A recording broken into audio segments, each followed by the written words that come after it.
Welcome to Paranormal M. How's your day going? Drop your city in the comments. This is my favorite part of the day, sitting down and sharing my paranormal stories with you. Nothing makes me happier than knowing they help you unwind and fall asleep easier. Thank you so much for all your support and for sending in your own paranormal experiences. Don't forget to hit subscribe and turn on the notification bell so you don't miss any new videos. Now, put your headphones on and let's begin. Hi everyone, I'm speaking to you from Thailand. Most of the time, I just type out creepy stories on social media, especially on X, and let people read them in silence. But this one has been sitting in my chest for years. It's not just scary, it's tragic and, in a strange way, unbelievably beautiful. And I really want people outside of Thailand to hear it too. So, in Thailand, we have this famous late-night radio show where ordinary people call in to share true ghost experiences. Some stories sound believable, some sound like they're totally made up, but almost all of them leave you thinking long after the call ends. One night, a father called in to talk about his daughter, a little girl named Molly. And while I was listening to him, it triggered a memory, an old headline from more than 10 years ago that shook the whole country. It was something like, a mother who had already died still got up to make milk for her little girl. Let me tell you that story the way I remember it. So, around 15 years ago, there was a young mother living just outside Bangkok, in a small apartment in Nonthaburi. She lived there with her daughter Molly, who was about 3 years old at the time. The mother, let's call her Nita, had epilepsy. Normally she managed fine.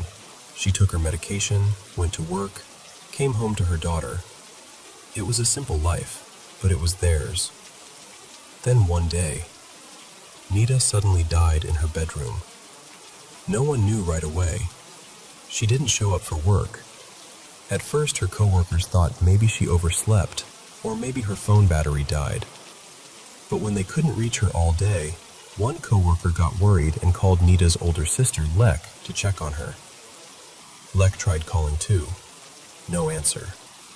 After several tries, something in her gut told her, this isn't right. So she drove over to Nita's place. When she reached the apartment building and called up to the unit, she heard small footsteps inside. Then the door cracked open just a little, and there was Molly. This tiny 3-year-old girl stood there in an oversized t-shirt, her hair tangled, her face a little dirty. There was a faint metallic smell clinging to her, something Lek couldn't quite process at first.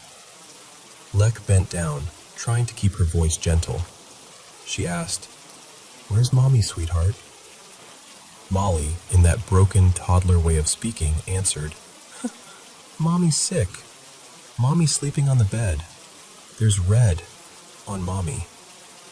Lek felt her chest tighten, but she still didn't want to believe anything was truly wrong.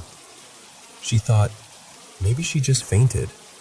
Maybe she had a seizure and she's still okay. But when Lek stepped inside, another smell hit her.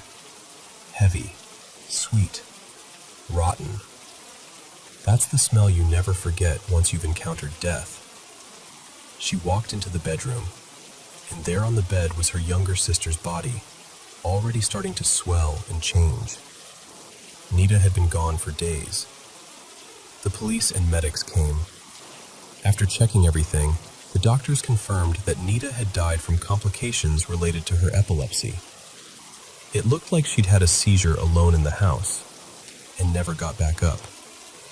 At first, everyone was just drowning in grief. But then they realized something didn't make sense. Molly, this tiny little girl, looked too healthy. She wasn't starving. She wasn't dehydrated. Her face was bright, her skin wasn't sunken, and she still had enough energy to walk, talk, and even cling to her aunt. So one of the relatives asked her softly, "Molly, these past few days, what did you eat?" And she answered in that innocent voice, "Mommy made milk for me She also said Mommy tucked her into bed every night. Mommy sang her a lullaby.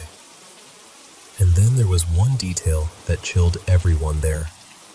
The aunt remembered how, when she arrived, the door had opened just enough for Molly to slip out on her own. The lock was too high for a 3-year-old to reach. When they asked Molly how she came out, she said, "Mommy held my hand. Mommy walked me to the door. Mommy said, 'Go to Auntie. Mommy come later.'" What made it even stranger was what the neighbors told the police. During the days Nita was already dead, the neighbors still heard normal household sounds from the apartment. Dishes clinking in the sink, footsteps moving back and forth, the soft swish of a broom sweeping the floor.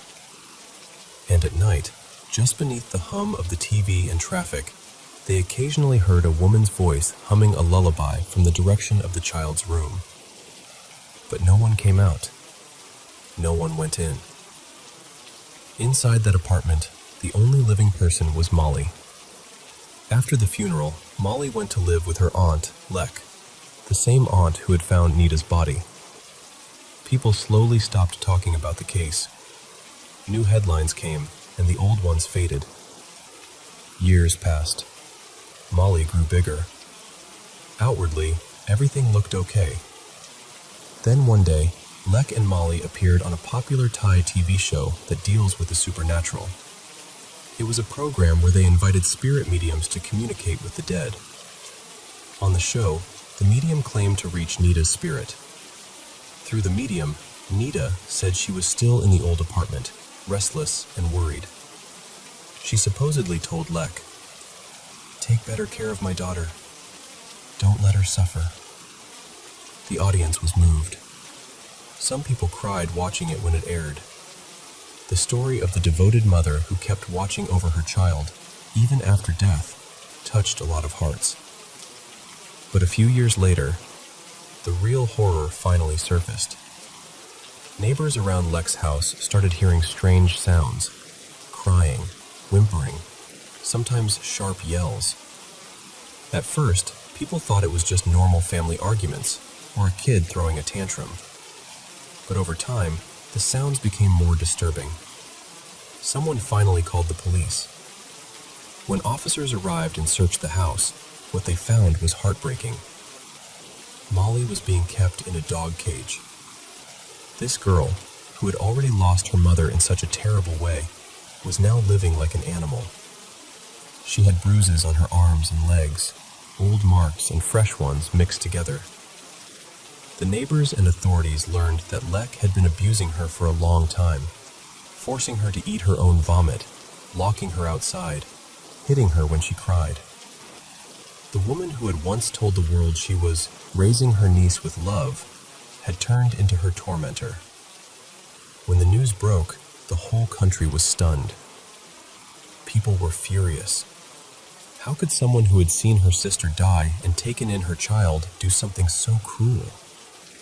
Molly's father, Ton, had been working far away in another province after his wife's death.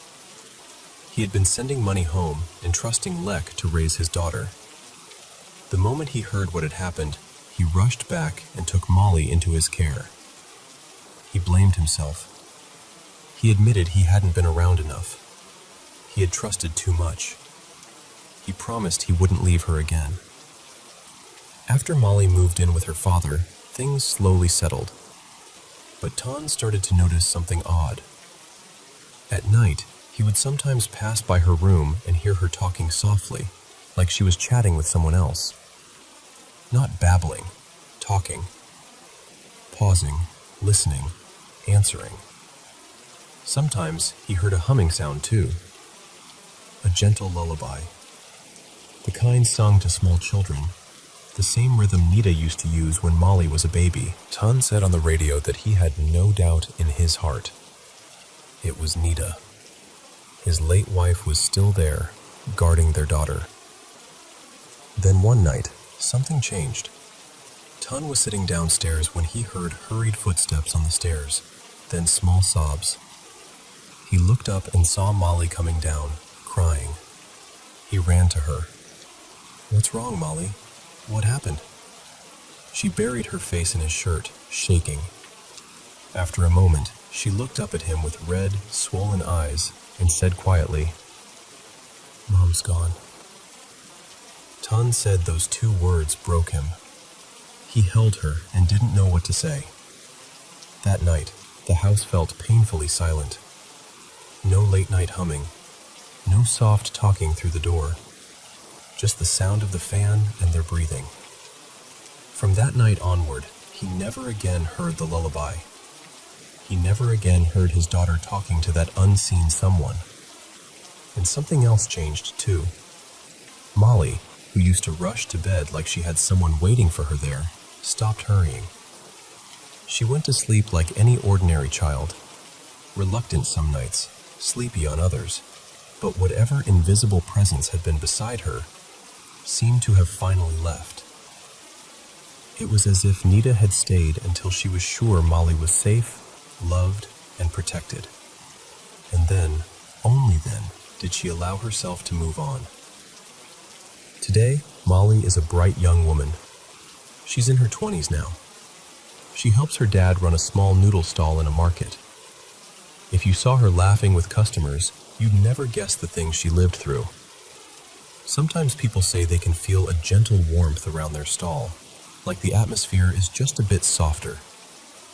Tun likes to joke that it's because his wife is still checking if he's slicing the pork properly. But deep down, I think he really believes it. And honestly, I do too. I'll never forget this story. It reminds me that love, especially a mother's love, doesn't just stop when the heart stops beating. Sometimes it lingers just long enough to walk a child to the door, to make one last glass of milk, to sing one last lullaby, and to make sure that, in the end, they're truly, finally safe.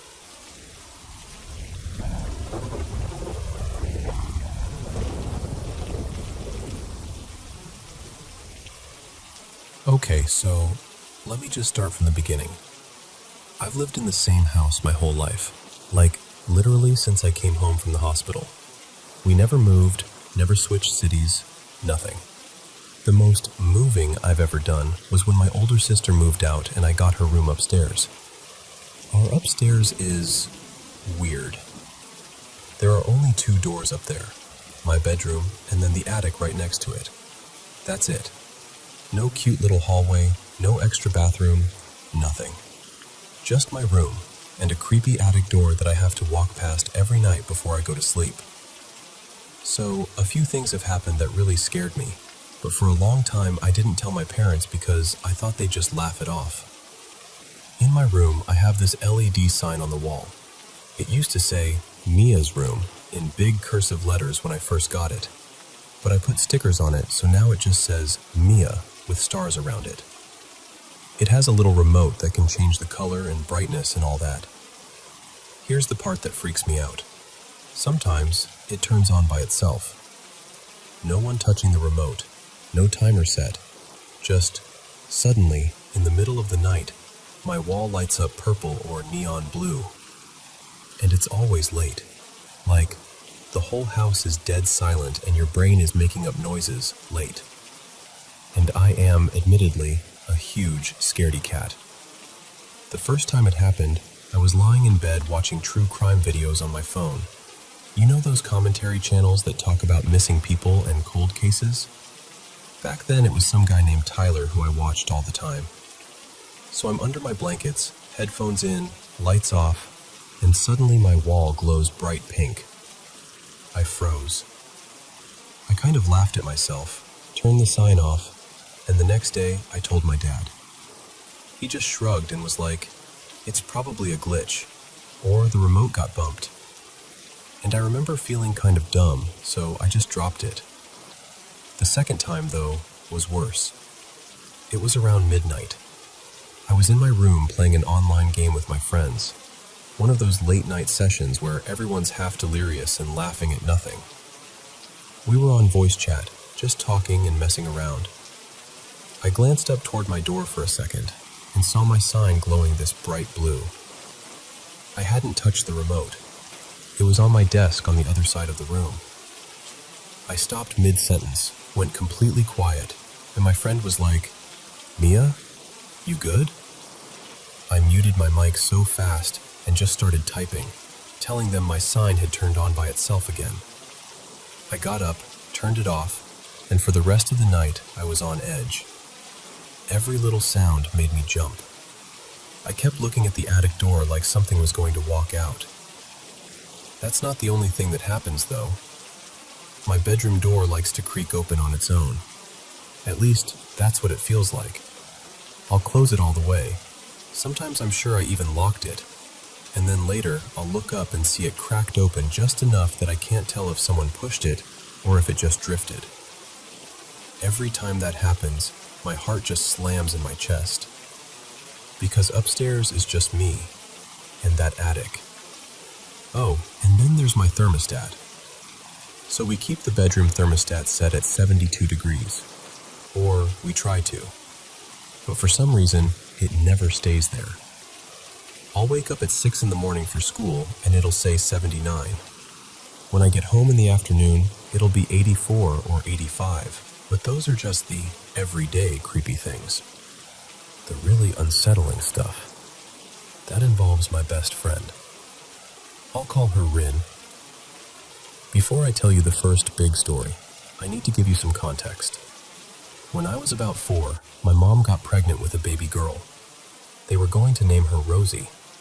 What was kind of special was how our birthdays would have lined up. My birthday is March 24th. Rosie's due date was March 25th. And my older brother, let's call him Owen, has his birthday on March 26th. We thought it would be this cool little birthday chain. But my mom had a miscarriage. It was really hard on everybody. I didn't fully understand it back then, but I remember the mood in the house. The way my mom cried in the kitchen when she thought we couldn't hear her. As I got older, I understood more, and Rosie became this quiet little missing piece in our family. Okay, so, this first story happened before I moved into the upstairs bedroom. Back then, my brother basically lived in our game room. That was where the console was. My parents wouldn't let him keep it in his room, so he'd stay in there late, playing whatever he was obsessed with at the time on his PlayStation. One weekend, Rin came over for a sleepover. We decided to crash in the game room because it had the comfiest couch and a big TV. Owen was there too, sitting on the floor with his headset on, completely absorbed in his game. At some point, I fell asleep.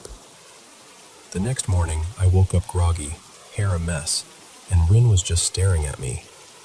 Like, really staring. I was like, "What?" And she goes, "I have to tell you something, but please don't freak out." She told me that she woke up in the middle of the night. Owen was gone. He must have gone to his room to sleep. So it was just her on the couch and me knocked out next to her.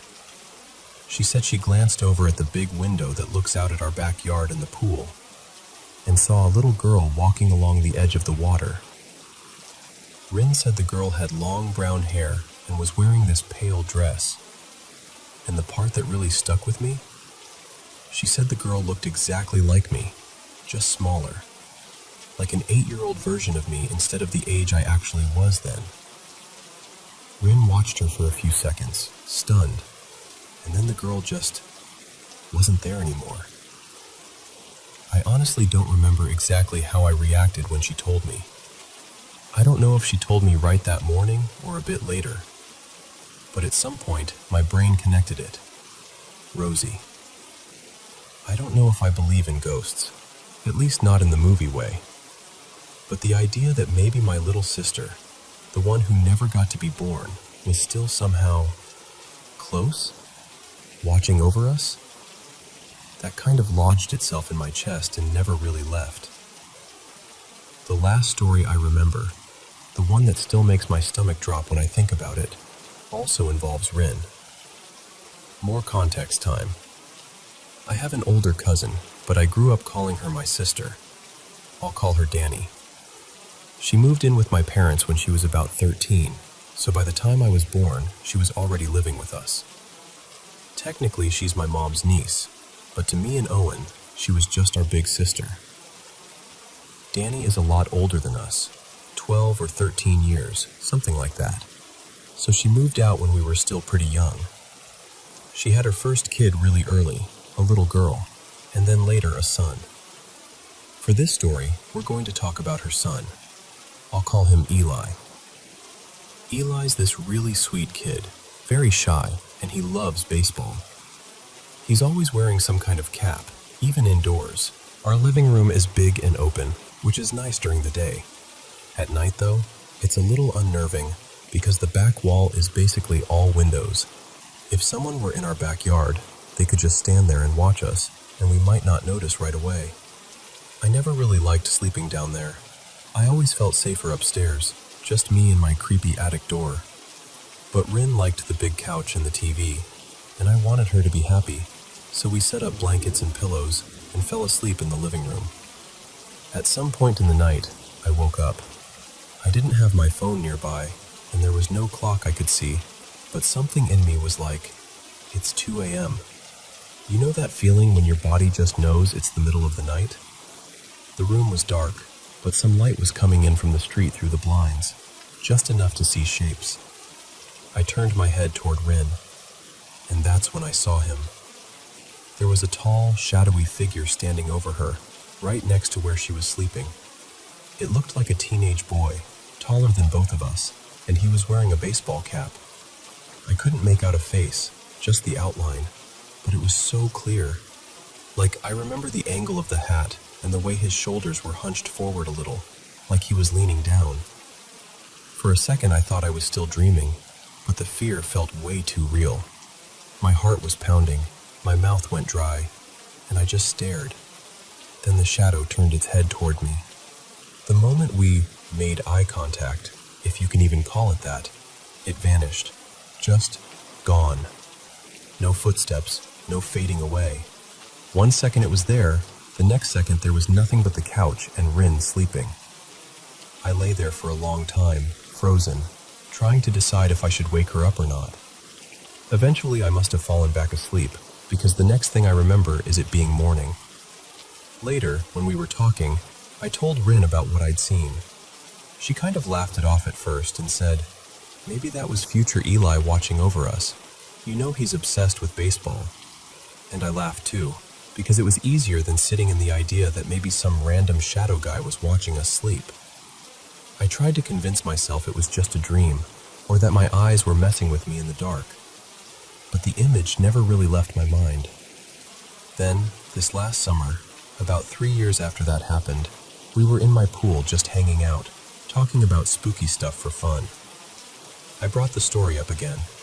At first, Rin was smiling, kind of swimming around, and then I told her, hey, remember that night in the living room when I saw that tall shadow in the baseball cap? Her whole expression changed. She went from playful to terrified in a second. She told me that she had read or watched something about people seeing tall, shadowy figures at night, especially ones that stand at the side of the bed and watch people sleep. She said it really freaked her out and that she hates thinking about it. I didn't want to make her more scared, so I laughed and said, I'm totally kidding. I was just messing with you. I probably imagined it. But I wasn't joking.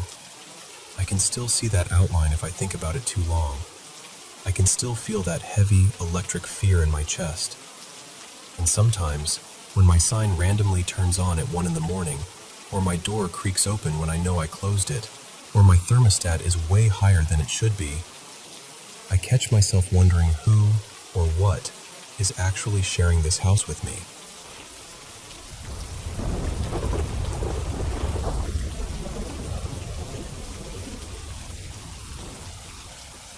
So, let me tell you about my very first ghost hunt, because I still think about this night. It was late September last year, and me and my 2 friends, let's call them Emma and Jake, to keep their real names private, decided it would be fun to go ghost hunting for the first time. Famous last words, right? We booked a guided ghost hunt at Chillingham Castle. Proper, legit thing. As the day got closer, we were buzzing. Nervous, but buzzing. A few hours before we were due to leave, Emma decides it's a brilliant idea to buy a spirit board. Like, of all days to do that. We ended up using it in Jake's room. They were dating at the time, by the way. Jake wanted no part of it, which, honestly, fair enough. Me and Emma, being absolute idiots, decided we'd give it a go. So we sit down, fingers on the planchette, candles going, being all dramatic even though we're low-key terrified. At first, it's just random spirits, letters moving slowly, vague answers. I still don't know if Emma was messing with me or not. But then we connect with this one spirit who spells out the name Lyron. Now this is where it starts to get weird. We're asking basic questions, and through the board, Lyron tells us he's a demon. I'm sat there like, yeah, alright mate, because I don't fully believe in that kind of thing. While we're still talking to it, I quickly look up the name on my phone. Nothing useful comes up. No demon mythology, no creepy legends, just nothing. Which somehow made it creepier. Eventually we say goodbye, close the session properly, all the stuff you're supposed to do, and put the board away. I kind of laugh it off like, that was dumb but fun. But I remember this weird, heavy feeling in the room once we'd finished, like the air had changed. Fast forward a bit, and it's time to drive to Chillingham Castle. We set off at about 9:30 p.m. It's dark, the roads are windy, and with the way Jake was driving, I genuinely thought that if anything was going to kill us that night, it would be him and not a ghost. We finally get there, park up, and meet the rest of the group. There's maybe about 12 other people plus the guide, so not massive, but enough that you feel a bit safer, The guide comes in, introduces himself, explains the rules, shows us the equipment, rods, spirit boxes, music box, all that stuff, and talks about some of the spirits that are said to roam the castle. My heart is already going, but I'm trying to act cool. Then we head into our first investigation. Because the original basement was shut off for safety reasons, they'd recreated a sort of basement setup in a different room on the ground floor. Low lighting, stone walls, props. It had that proper eerie cellar vibe. We were given dowsing rods to hold. Now, I'm not going to lie, my hands were shaking. All three of us were standing near the entrance side of the room, kind of huddled together. The guide turned off the lights, and the room dropped into this heavy darkness. He started asking questions, and slowly, the rods began to move. Left, right, crossing over. You could hear people gasping every so often. I was trying not to overthink it, like, it's just my hands, it's just nerves. But the scariest part for me was the door. For some reason, I could not stop looking at it. It was like someone was standing right next to me, just off to the side, by that door. Every time my eyes drifted away, I felt this pull to look back at it. Then I started hearing voices, very faint, like whispering or quiet talking, coming from near the door. At first, I thought I was imagining it, but then Emma leans over and whispers, "Are you hearing that too?" And my stomach just dropped. I remember thinking, okay, that was cool, and absolutely terrifying. After that, we moved on to the second investigation. This time, we were the first ones into the room. I'm pretty sure the guide said it was connected to King James. Maybe the King's Chamber or something like that. Anyway, we walk in and there's a big wooden table with 6 chairs around it, a statue off to one side, and a back room beyond an open doorway. I'm looking around, taking it all in, when I feel Jake nudge me. He leans in and whispers, "Did you see that?" I hadn't. I was facing the other way. But both he and Emma swear they saw a hand pull back from the statue. Just a pale hand, moving away like someone had been resting it there. I didn't see it myself, so I can't say if it was real. But they were properly freaked out. And I know them well enough to know when they're joking and when they're not. They were not joking. For this investigation, we used the spirit box with the Estes method, and one of those music boxes that plays when something moves in front of it. We took turns with the Estes method, blindfolded, headphones on, only hearing the spirit box while everyone else asks questions. For the first 5-10 minutes, it was normal, I guess. A few random words that sometimes lined up with what was being asked. Then Emma takes her turn again with the spirit box. She's barely had the headphones on for 10 seconds when she says, clear as anything, demon. And the whole table just goes quiet. Now, there is said to be a malevolent spirit at the castle, called Tim or Timothy.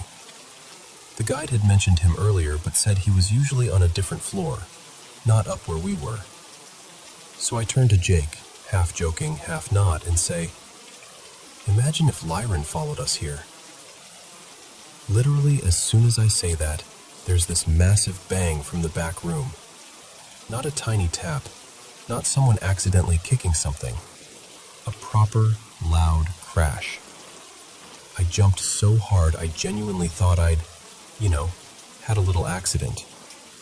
I didn't, thankfully, but my heart was racing. After that, I couldn't shake the feeling that something was watching us from above. The room had an open section of ceiling, like a balcony or gallery overhead, and I kept glancing up, convinced something or someone was looking down at us. A couple of minutes go by, and I turn to look toward the door. That's when I see her. A shadow, clear as day. The outline of a woman in what looked like a dress, gliding across, maybe 5 feet in front of me. Not a trick of the light, not just a flicker. A full, solid shadow moving right across my line of sight. The guide saw it too. It wasn't him. He was behind me, about 7 or 8 feet away, sitting on a box that creaked every time he shifted his weight. I didn't hear it move, and when I glanced back, he was still in the same place. I was honestly blown away at that point. Seeing something like that with your own eyes, it hits different from stories. Then, just when I thought I'd hit my limit, something else happened. I felt a touch. Not a comforting hand on the shoulder or anything like that. This was 5 distinct pokes in my lower back, just above where my bum is, one after another. I spun around so fast I nearly made myself dizzy. But again, the guide was still where he'd been, relaxed, not even close enough to reach me. Jake was right next to me at the table, arms on the table the whole time. There was just no one there who could have done it. That really shook me. After that, things calmed down a bit, and about 10 minutes later we wrapped up that session and moved on. The final investigation was in what I'm pretty sure was the chapel. I'll be honest, most of that last investigation kind of blurred together for me. We were using some equipment, asking the usual questions, and for a while, not much happened. Then someone asked, "Tim, are you here with us?"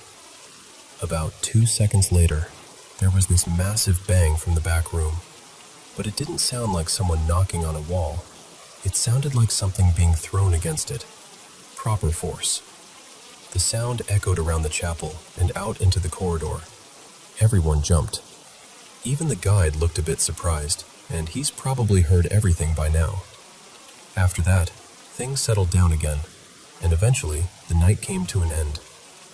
So yeah, that was my first ever paranormal investigation. We started the night messing around with a spirit board, talking to something that called itself Lyran, and ended it in a haunted castle with shadows walking past us, unseen hands poking me in the back, and something angry enough to chuck things at the wall. Do I know exactly what we experienced? No. Could some of it have a logical explanation? Maybe. But I know how I felt in those moments, and that's not something I can just shrug off. Either way, it completely hooked me. And if you've got any recommendations for other haunted places I should check out next, seriously, tell me. I'll look into them. Even if a tiny part of me is wondering whether Lyran's still keeping an eye on where I go.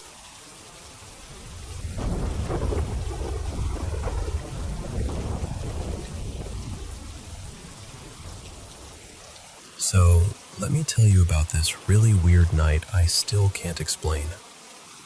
It was a few years ago, and I remember it so clearly because of how wrong everything felt.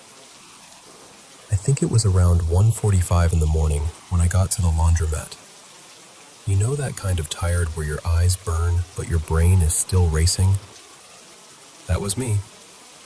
I'd locked myself out of my house like an idiot. My phone was dead, and the laundromat was the only place open with lights on. When I walked in, there was this woman there, maybe late 30s, early 40s, shoulder-length dark hair, big tote bag, just quietly pulling her clothes out of one of the dryers. She had this kind face, like someone's cool aunt. I kind of hovered for a second, then said, "Excuse me, I'm really sorry to bother you, but my phone died and I'm locked out. Is there any way I could borrow your phone to call my parents?" She didn't even hesitate. "Of course," she said, and handed it over with a little smile. "Go ahead." I called my parents, once, then again. No answer, just straight to voicemail. Each ring made my stomach sink a little more. I handed the phone back and apologized for wasting her time. She shook her head. "You're fine. I hope you get a hold of them. Good luck, okay?" She gave me this sympathetic look, then walked out into the night with her laundry basket balanced on her hip. Once she left, the silence kind of settled in. It was just me, the hum of the building, and the TVs mounted up near the ceiling.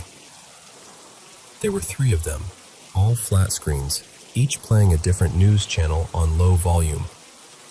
The only other sound was this faint buzzing from the fluorescent lights. I sat down in one of those hard plastic chairs against the wall, thinking I'd just rest my eyes. I started nodding off, drifting in and out of sleep for maybe, 45 minutes? An hour? My sense of time got fuzzy. At some point, though, I woke up with this sudden heavy feeling in my chest. Not like a physical pain, more like dread. No reason for it. Nothing had changed, really. Same TVs, same empty room. But something felt off. I remember looking up at the screens. Each TV had a different anchor, different graphics, different headlines. But as I watched, it was like my brain stopped believing it. I started thinking, this is all fake. None of this is real. And then, it got stranger. The anchors on each channel were talking, but their words started to line up in this creepy way. Not exactly the same sentences, but the rhythm of their speech, the way their mouths moved. It all seemed synchronized, like they were rehearsing the same script. My ears were ringing a little, and the sound of their voices blended into this eerie, almost robotic murmur. I remember my heart pounding, my palms sweating, and this thought just screaming in my head. Something is wrong. Something is really wrong. That's when I panicked. I grabbed my jacket and decided I needed to get out of there. The second I stepped outside, it hit me how cold it was. The air felt sharper than it had when I arrived. And the parking lot, this is what really unnerved me, was completely empty. When I first got there, there had been cars scattered around, some lights on in the distance, that normal late-night vibe. But now, nothing. No cars, no people, no sound except the wind. Just this big, open, dark lot, and then I heard it. The sound of a car turning into the lot behind me. You know how your body just instinctively tenses up sometimes? I froze and turned around. An old station wagon, like something straight out of the late 80s or early 90s, rolled up and stopped in front of the laundromat. The paint was this faded green, and one of the headlights looked dimmer than the other. The engine cut off, and after a second, the passenger door opened. A guy stepped out. He looked maybe mid-20s. He was holding a small laundry basket tucked under one arm. He had on light blue jeans, a red and black plaid shirt, and these worn-out sneakers that looked like old Converse or something similar. His hair was kind of messy, like he'd just rolled out of bed. What got me, though, was his whole vibe. He didn't glance around, didn't say goodbye, didn't acknowledge whoever was driving. He just shut the door behind him and walked straight toward the laundromat entrance, eyes forward. No hesitation, no looking back. The moment he closed the door behind him, the station wagon pulled off. No pause, just pulled out and disappeared down the street. I stood there for a second, hugging myself against the cold, and then I thought, okay, maybe I can borrow his phone. Maybe his parents will actually pick up at 3 a.m., you know? So I turned around and went back into the laundromat. Inside, the TVs were still on, the news still playing. But the place was completely silent. No dryers spinning, no washing machines running, nothing. Just the soft drone of the anchor's voices and the hum of the lights. I looked around for the guy. No sign of him. No station wagon guy, no laundry basket, no open washer, no scattered clothes. Nothing. I thought, maybe he went straight to the bathroom. That would make sense, right? So I walked to the back, to that little hallway where the bathroom doors are. I pushed the bathroom door open and called out, "Hello?" No response. I tried again, louder. "Hey, sorry, is anyone in here?" Still nothing. The bathroom was empty. One stall door slightly open, the rest closed, but no feet, no sounds, just that weird, echoey quiet. And that's when it started again. The feeling that I wasn't alone, even though I clearly was. I stepped back into the main room, and as I did, I heard it. Clink, clink, clink, clink. The sound of the change machine spitting out coins. If you've ever used one of those coin machines, you know that distinct metallic cascade sound, right? It was exactly that. The machine was going off like somebody was feeding in bills and getting quarters for their laundry. Only, no one was standing there. I walked closer, slowly, like I was trying not to scare whatever was happening. The machine kept making the noise, that steady rhythm of coins dropping into the tray. But when I looked down, the coin slot was empty. No quarters piling up, no loose coins rolling around. Just the sound, coming from nowhere. Something about that broke me a little. It was like the room was pretending to still be in use, pretending there were people doing laundry when there weren't. My heart was racing again, and all I could think was, I should not be here. So I did the same thing I'd done before. I left. But this time, when I pushed open the door and stepped outside, everything was different again. The parking lot was full, cars everywhere, different makes and models. A couple of people walking toward the entrance, someone else slamming their trunk shut, the distant sound of music from a car radio. It looked exactly like it had when I first arrived, like that empty, silent version of the lot had never existed. I didn't even try to make sense of it. I just started walking. I figured I'd find a gas station or a 24-hour place where I could sit and wait until morning, or until my parents finally picked up. To this day, I have no explanation for what happened in that laundromat. I don't know if I nodded off and slipped into some kind of half-dream, or if I walked into that place at the wrong time, like caught between two moments. I don't know who that woman was who lent me her phone, or where the station wagon guy really went. All I know is that the fear I felt was real. The emptiness, the strange, fake feeling of the news, the sound of coins that never appeared. Those details are burned into my memory. And even now, when I pass by a laundromat late at night, part of me wonders, was that just a tired brain playing tricks on me? Or did I step into something I wasn't supposed to see?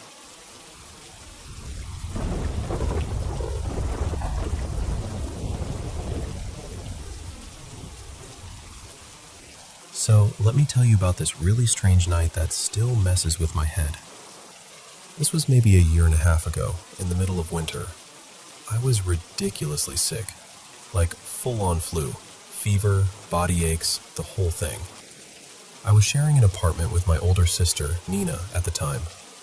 She's the kind of person who checks on you every few hours if you so much as sneeze, so she'd been popping into my room on and off all day.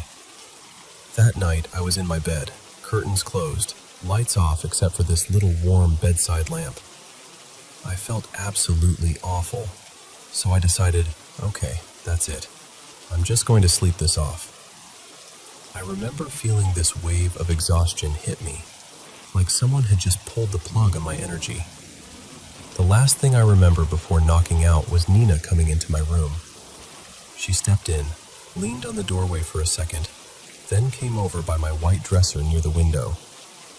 We had this quick little conversation.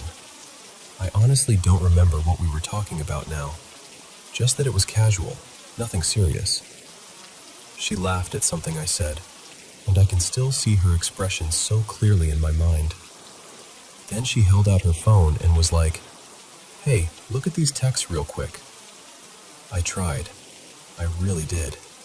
But my eyes were burning, my head was pounding, and the words on her screen were all fuzzy. It was like trying to read underwater. I remember squinting and saying, "Ugh, I can't read that right now. I'm so tired. Just show me tomorrow, okay?"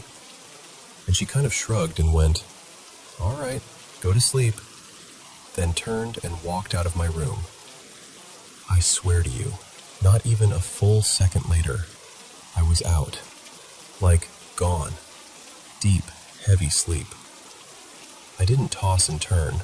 I don't remember any dreams, nothing. Just darkness. A few hours later, I woke up.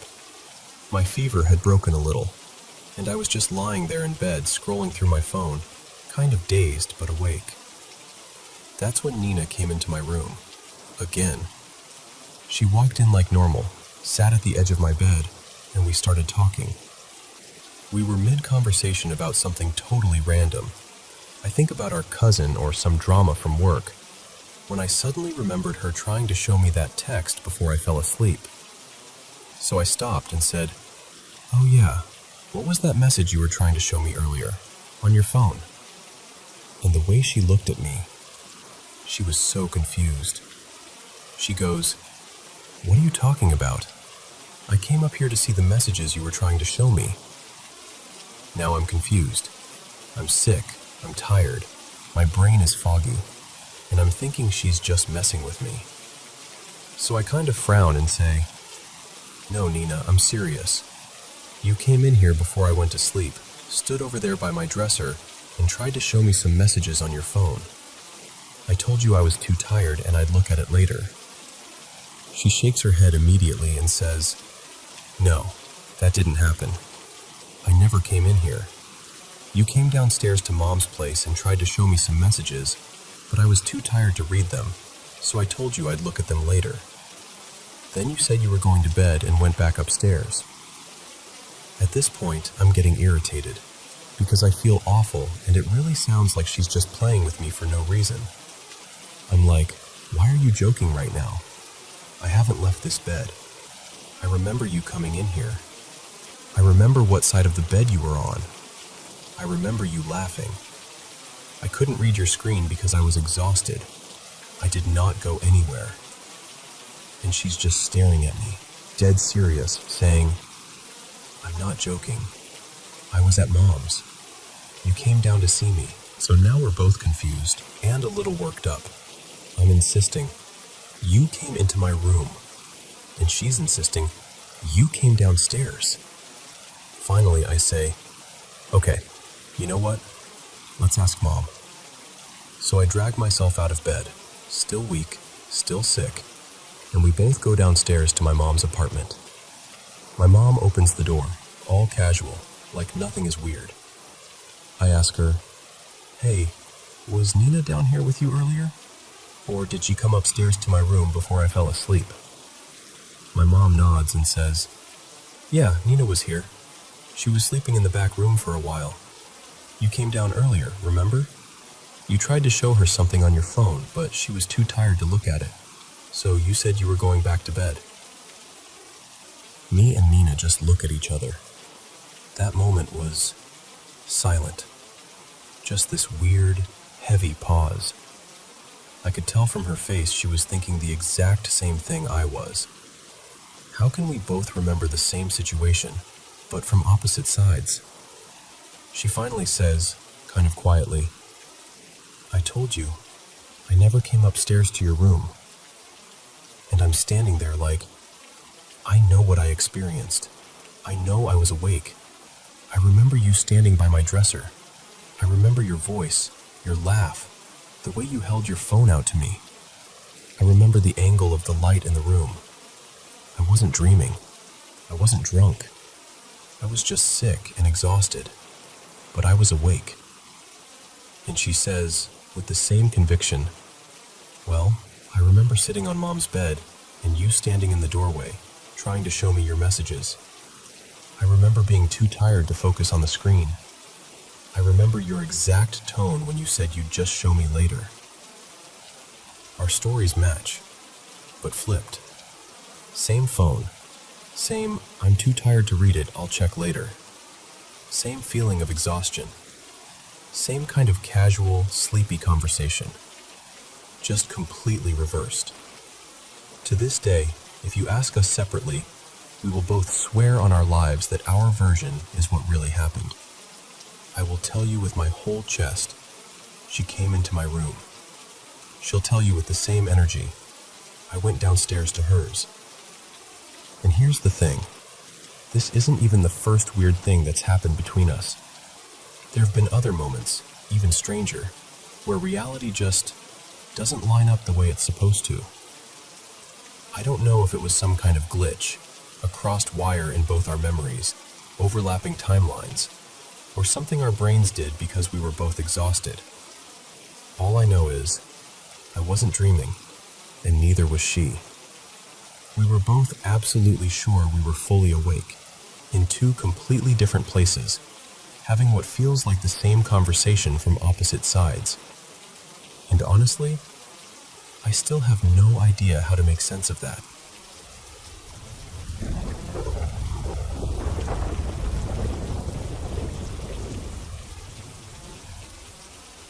Alright, so let me just tell you this straight, the way it happened. It was a weeknight, maybe around 11:15 p.m. or so.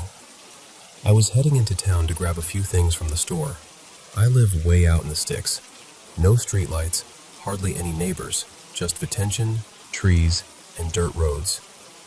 About 10 minutes into the drive, my temperature gauge starts climbing. Next thing I know, the warning light pops on and the car starts to overheat. So I pull over on the shoulder of this 2-lane highway, kill the engine, pop the hood, and just stand there in the dark, listening to the metal tick.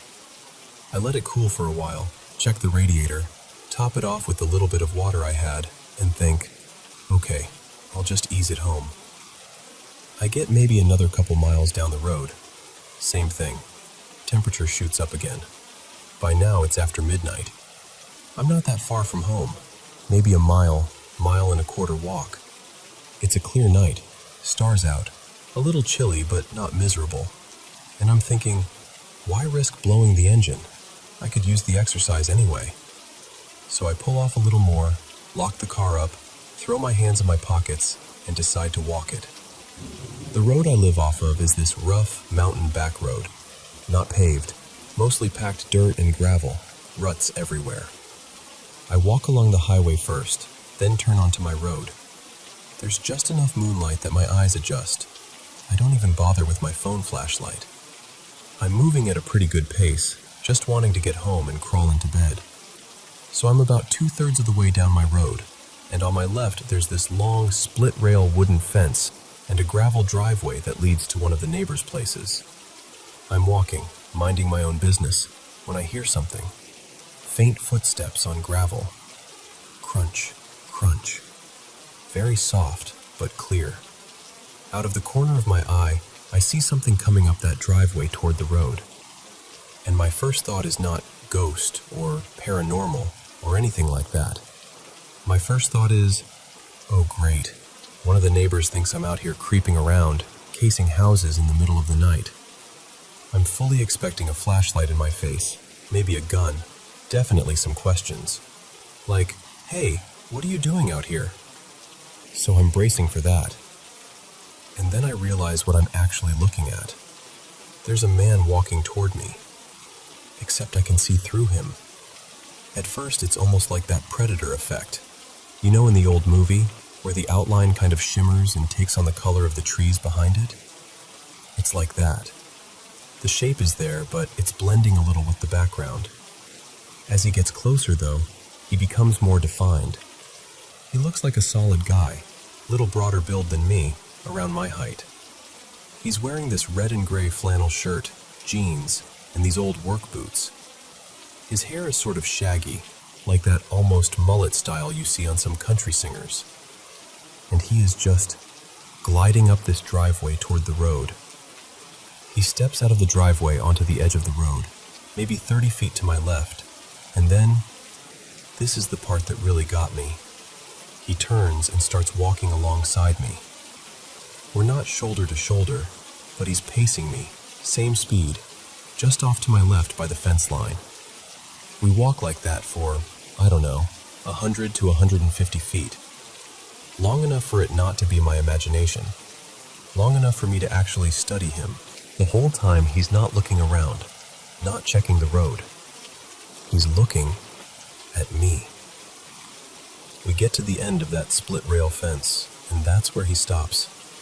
He slows, turns toward the fence, and just rests one arm up on the top rail, like someone leaning on a bar, and he keeps his eyes locked on me. I don't say a word. I don't wave. I don't break stride. I just keep walking, every hair on my head and neck standing straight up. My brain is going, nope, nope, nope, this is not happening. But my eyes are saying, oh yeah, it is. I wanted so badly to look back, but I was terrified that if I did, he'd be closer, or something would be different. So I just face forward and keep walking, repeating in my head, what the hell was that? What did I just see? Did that really happen? Over and over. It's not even pure fear at first, it's disbelief. Like my whole understanding of what's real just got nudged sideways. As I get closer to my house, the feeling changes.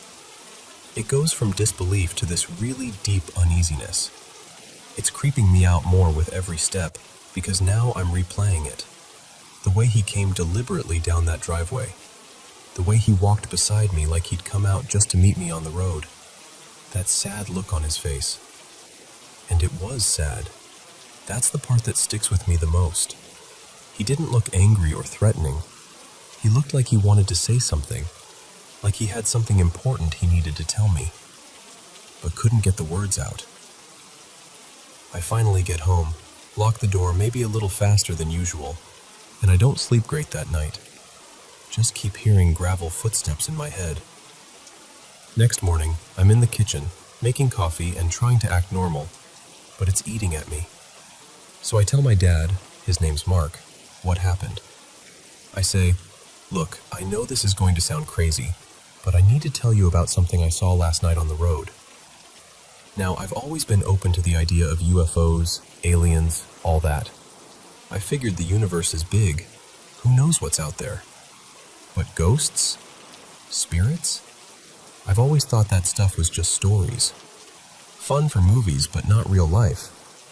So I'm telling my dad this whole thing, expecting him to just kind of nod and chalk it up to headlights or my eyes playing tricks on me.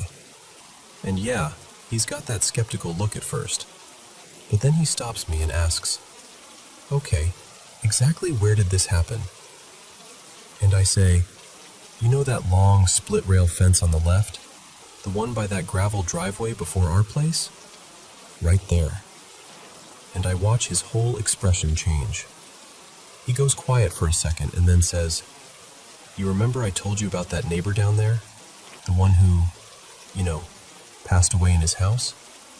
That's the driveway. It hits me all at once.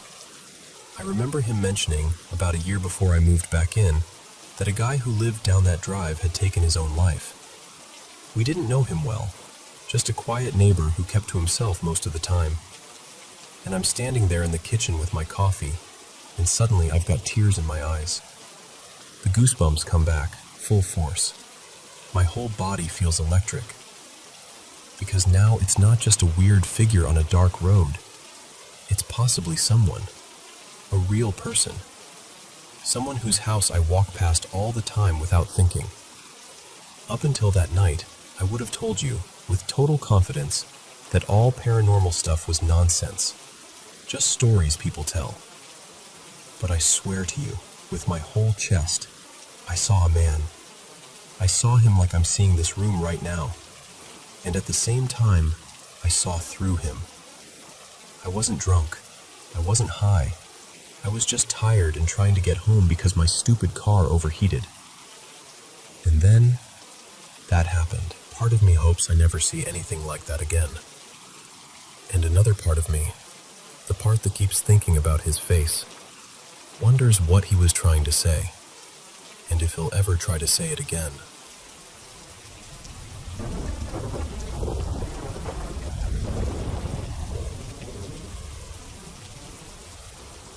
So, let me just tell you this straight, because I still don't fully understand it myself.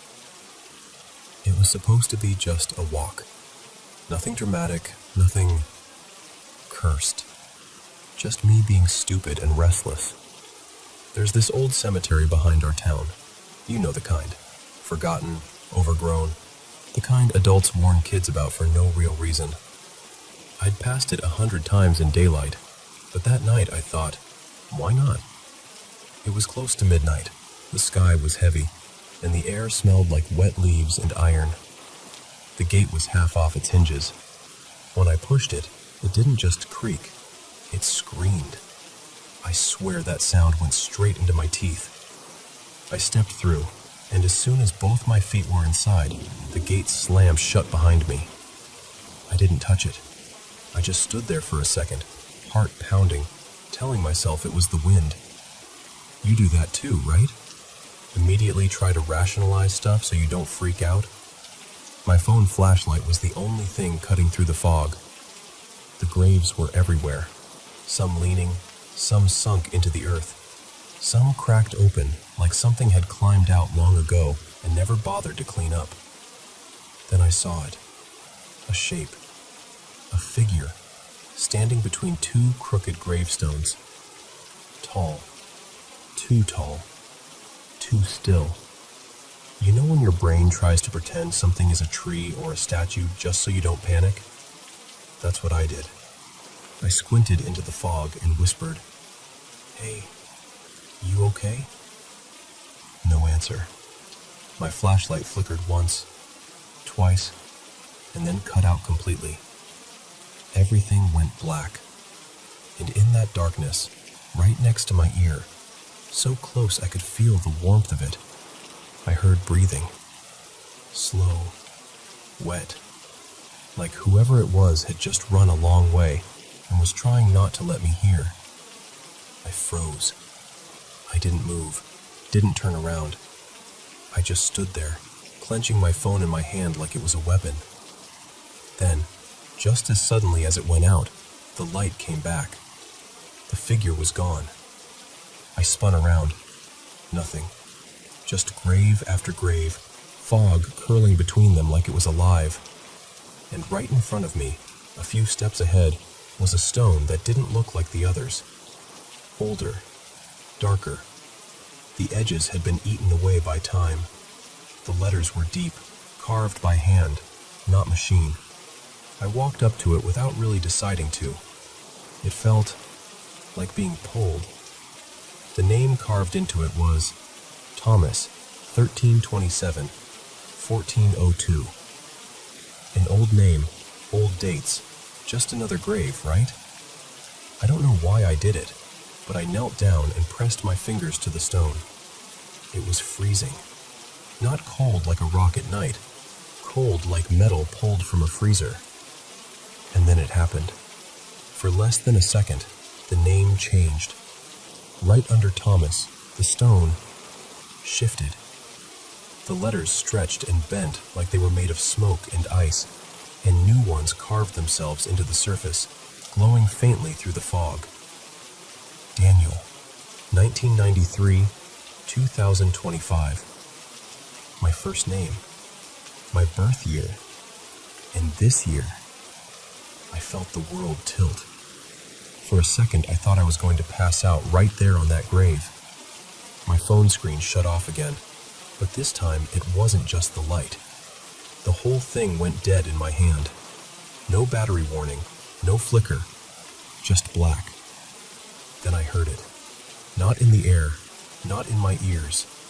Inside my head, like a thought that wasn't mine. You're early. It wasn't angry. It wasn't kind. It was disappointed. That broke whatever courage I had left. I don't remember standing up. I don't remember turning around. I just remember running, branches smacking my face, stones sliding under my feet, feeling like someone's eyes were pinned between my shoulder blades the whole way. I didn't sleep that night. Instead, I did what everyone does when something doesn't make sense. I opened my laptop. I searched everything I could think of. Thomas 1327 through 1402 grave. Old cemetery legend. Ancient tombstone name changing. I even tried Latin versions of the name. Nothing. No local legends, no ghost stories, no weird history. Like that grave didn't exist. So I tried something else. I opened our town's group chat. You know, the kind where people complain about noise and post pictures of lost dogs. I scrolled up, way up, because I remembered something. A random line I'd half read weeks before. I found it. Luca, did anyone else see that thing near the old cemetery? Jonas, yeah, by that really old grave at the back. Mira, the one with the name Thomas? I stared at the messages, and my whole body went cold. They were dated from a month ago. I'd seen them then and just kept scrolling. I thought they were joking. Right under those messages was another one. No name, no profile picture. Just a gray circle and a blank display name. It said, "Those who see me don't stop at the first time." As I read it, my phone glitched. The screen froze, turned white, then black. It restarted on its own. When it finally came back on, I went straight to the chat. The messages were gone. Not just that one. The whole section of the conversation. Like someone had highlighted those lines and hit delete on reality. 3 days passed. I told myself I wasn't going back. That I wasn't that stupid. That whatever I saw, whatever I heard, it was probably my brain trying to freak me out. But the thing is, after that night, my house didn't feel empty anymore. I'd catch myself turning around because I was sure someone was standing in the doorway. I'd wake up at night convinced someone was leaning over my bed, even though I'd open my eyes and see nothing in the dark. The third night, at 12:33 a.m., my phone buzzed. One message, from a blank account. Same gray circle as before. I grabbed the phone instantly, but the notification vanished before I could tap it. No new chat. No new message. Just this cold, heavy feeling in my chest. On the fourth day, I couldn't take it anymore. I went back. The sky was clearer this time, the moon sharp and thin. The gate didn't scream. It swung open quietly, like it had been waiting for me. I walked straight to where I remembered the old grave. Except, it wasn't there. The patch of earth was disturbed, like something had been dug up in a hurry and then half-heartedly filled back in. No stone, no name. Just a metal stake hammered into the ground. One word scratched into it. Not engraved, scratched, like with a knife or a nail. Remember. I just stood there, mouth dry, heart racing. And then I heard it. Footsteps behind me. Slow, dragging, like bare feet on wet grass. I turned around. It was there. The figure I'd seen before, except closer now. Too close. It wasn't just a shadow this time. It had a face, if you could call it that. The skin was too pale, stretched too tight. The eyes were wrong, too deep, too dark, too empty. The mouth hung half open, like it was always in the middle of a breath it could never quite finish. Its head tilted, like it was studying me, or recognizing me. It lifted one arm slowly, so slowly, and pointed past me, to the disturbed patch of earth where the grave used to be. And in that same quiet, breathy voice inside my head, it said, "The place is ready." My throat closed up. I couldn't scream, couldn't move. My body felt like it was filled with cement. The only thing that worked was my heartbeat, slamming against my ribs. I don't remember turning away. I don't remember running back through the gate. But I remember the sound I heard as I left. Breathing. Right behind me. Keeping pace. Not getting tired. I made it home. Somehow. Again, one new message. No name, no picture. Same blank account. By the time I grabbed the phone, the notification was gone. No chat, no trace.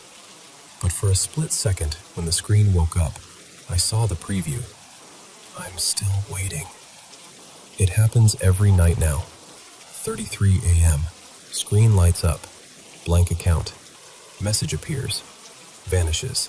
Sometimes I can catch part of the preview. Don't be late. You know where.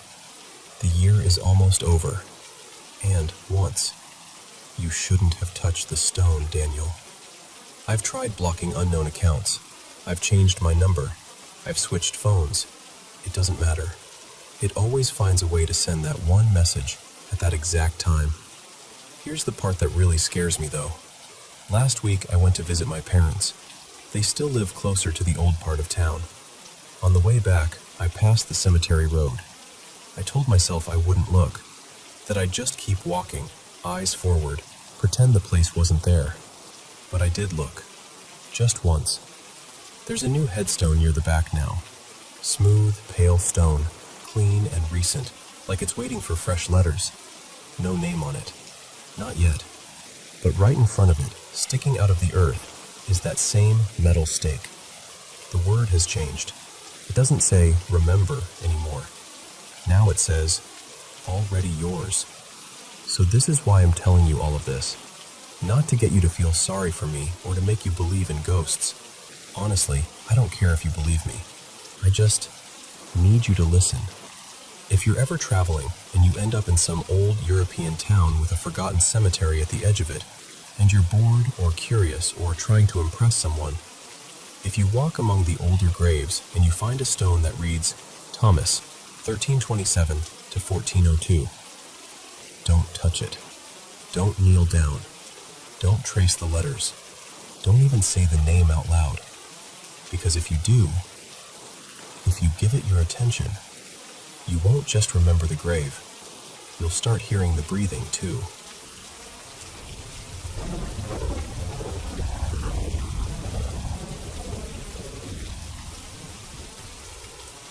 So, let me tell you about the night that still makes my chest feel tight when I think about it. It was my second year at Northbridge University, and the rumor going around campus was that if you visited the old hillside cemetery after midnight, you wouldn't come back with the same number of people you went in with. We laughed it off, obviously. We were 19, full of instant noodles and overconfidence. There were 11 of us that night. We met by the back gate of the dorms just before midnight. Everyone had something. Cheap chips, bottled tea, a flashlight. Somebody brought a tiny Bluetooth speaker. I remember the air was thick, kind of sticky, like the world had been holding its breath all day and only started exhaling once we stepped outside. The cemetery sat behind the university's old library, up this narrow path where the streetlights never quite reached. As we walked, some of us linked arms. Not because we were scared, you know. At least that's what we said. but because it felt like the right thing to do when you're pretending not to be afraid. I was walking next to this guy we all called Echo. That wasn't his real name, but he talked in this soft way that made people lean in to listen, and jokes tended to bounce back to him. So, Echo stuck. Anyway, the sky was cloudy, but it wasn't foggy at first. That came later. We slipped through the old iron gate, half open, like it had been waiting for us. The stone path was cracked, weeds pushing through. Some headstones were leaning, some broken. The whole place had this feeling, like it remembered more than it should. Someone in the back started humming a childish ghost song, and we all shushed them. It was just us, but it didn't feel like just us. Not long after we stepped in, the weather shifted. You know when it gets cold so suddenly that your skin prickles before your brain catches up? It was like that. The wind picked up, sharp and fast, and this fine, cold drizzle started falling. Needles on our cheeks, on our hands. Then, out of nowhere, snow started mixing with the rain. In the middle of late autumn. Tiny white flakes swirling in the beam of our flashlight. We all kind of laughed it off. Wow, weird timing, right? But I could feel the way everyone's shoulders tensed. And then it happened. One of the girls up front let out this raw, honest scream. We spun around, lights swinging over tombstones and grass, and she was just standing there, shaking, pointing at the space next to her. "I was holding his arm," she said. "I was holding his arm." The space beside her was empty. Echo, who had been right next to her a second before, was gone. At first, we thought he'd jumped behind a gravestone as a joke. It would have been exactly the kind of stupid prank someone would pull, right? So we called his name. We laughed a little too loudly. "Okay, Echo, come on. Not funny. You can come out." Nothing. That's when someone said, "Let's count, just to be sure." So we lined up as best we could in that uneven, wet ground, and one of the guys started counting, tapping each shoulder as the flashlight beam passed over our faces. 1, 2, 3, 4, 5, 6, 7, 8, 9, 10. He frowned. "Wait, there were 11 of us," I said. "Count again," someone muttered. We did, but this time something felt wrong. 1, 2, 3, 4, 5, 6, 7, 8, 9, 10. Still 10. Echo was missing, but it didn't feel like we were one short. It felt even, like the group had sealed itself at 10 and refused to admit he was gone. Everyone told her she was being creepy, but nobody told her she was wrong. We should have left. Any reasonable person would have turned around right there. But real life isn't reasonable, and neither are 19-year-olds fueled by myths and midnight bravado. Someone said, "We can't just leave Echo here." And that was it. The decision was made. We pushed deeper into the cemetery. The fog rolled in slowly, like it had been waiting for its cue. It gathered low at first, curling around our ankles, then rose up, softening the edges of gravestones until they looked like crooked teeth in a ghost's mouth. Trees at the far end blurred into smudges of shadow. I remember clutching my flashlight so hard my fingers cramped. We kept calling his name. "Echo! Hey! Answer if you hear us!" The sound of our voices flattened out, like the fog was swallowing them. And then, all at once, we saw him. He was standing near a black, cracked headstone with no name on it, just a faint, worn-out carving that was impossible to read. Our lights hit him altogether, and everyone froze. Because it was Echo, and it wasn't. His hair, he'd had this messy, dark hair before, was gone, like it had been shaved right down to the scalp, but unevenly, like it hadn't been done by clippers. His skin looked too pale, but not the usual "I'm cold" kind of pale. It was this almost gray color, stretched thin, and there were these faint red marks and scratches appearing on his arms as we stared, like someone invisible was dragging a pen along his skin. He had his hands pressed over his face, long, bony fingers, knuckles white. His shoulders shook. One of our friends took a step forward, whispering, "Echo?" He flinched. We all stopped. He spoke without taking his hands away, his voice rough and small. "Don't touch me." The way he said it, it wasn't fake. It wasn't a joke. There was this desperation in it, the kind that makes your stomach drop. "Echo, it's us," I said. "We came back for you. We're going to take you home, okay? Just look at us." "Don't follow me," he whispered. "Don't follow where I went." His words didn't make sense, but the fear behind them did. Someone tried to circle around to see his face. He turned with them, like he was protecting us from whatever expression he was hiding. And then we all heard it. The wind moving through the broken tombs, carrying these thin, almost voices. Just at the edge of hearing, little pieces of words that sounded like names, curses, or prayers. I couldn't tell. It felt like they were being said right behind my ear and far away at the same time. I remember thinking, this place doesn't want us here, and it doesn't want to let him go. One of the guys, tall, always the first to crack a joke in class, stepped up and said, gently, "Hey man, we're going to get you out of here, okay? You don't have to look at us, just come with us." He reached out, very slowly, and brushed Echo's sleeve. Just the fabric. Echo screamed. Not loud exactly, but deep, like something tearing inside him. We all stumbled backward. My heart was hammering so hard I felt dizzy. He dropped his hands just enough for me to see his eyes. You know how a person's eyes tell you everything about them? These didn't. They looked almost like they belonged to someone standing a few steps behind him, peering through. But they were still Echo's eyes too. That's what made it so awful. You could see the boy we knew in there, trapped behind something we couldn't touch. We'd only lost him for maybe 15 minutes, 20 max. But hearing him say that, in that place, in that cold, time suddenly felt stretchy, unreliable. Somebody started crying softly. Another person kept saying, "This isn't funny anymore," even though there hadn't been anything funny for a while. The thing is, we still loved him, still cared about him. Whatever had happened, that didn't disappear.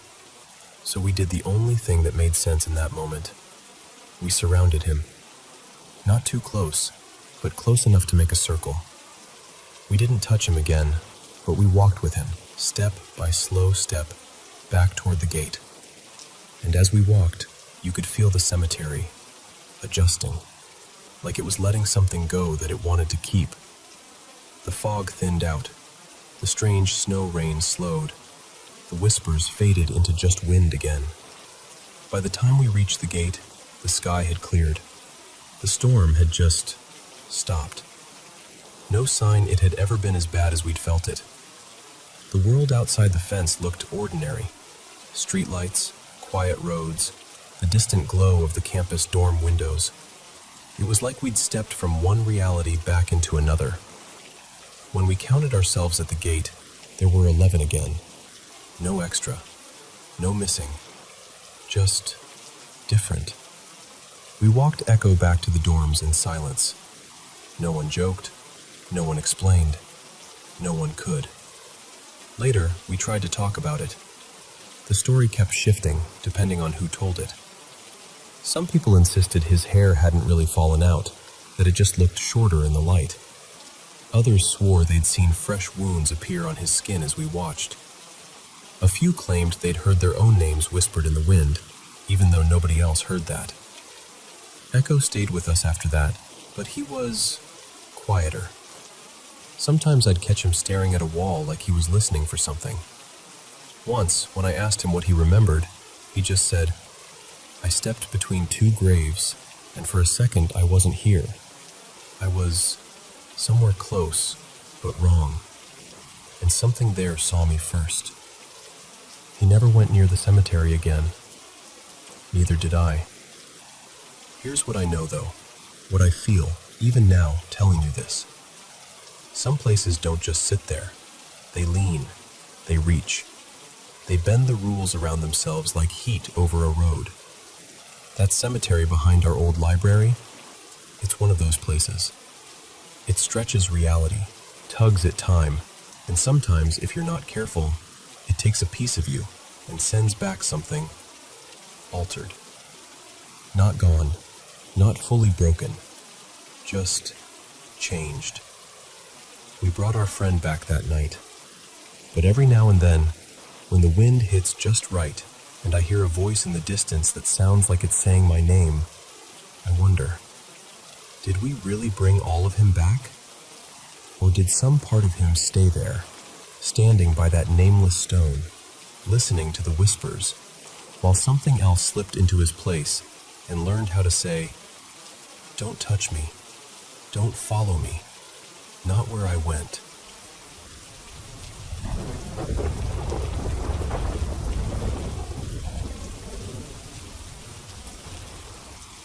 All right, come a little closer. I want to tell you a story, and I need you to really listen, not just with your ears, but with that quiet place behind your ribs where old memories tend to hide. There are forests in this world that breathe. I don't mean that in a poetic way, though it sounds like it. I mean there are places where the trees seem to inhale and exhale, where the branches trade secrets with the wind, and where the moonlight falls like it remembers everything it's ever seen. That's where I was.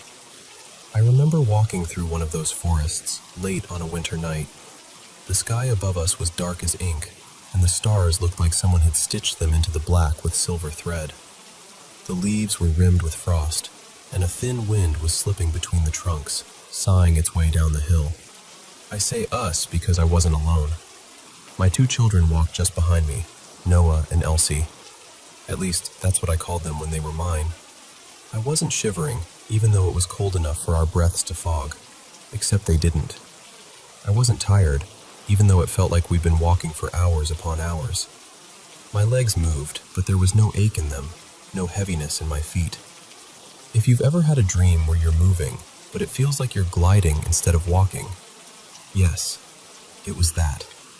I remember humming an old lullaby, something my grandmother used to hum by the fireplace when storms rattled the windows.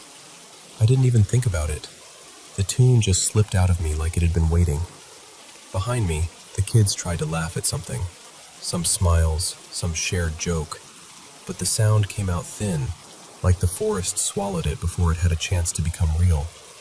And then Elsie, my little one, pointed at the ground. "Look," she said, and her voice was soft and cold at the same time, like snow landing on bare skin. "Mama, look at this."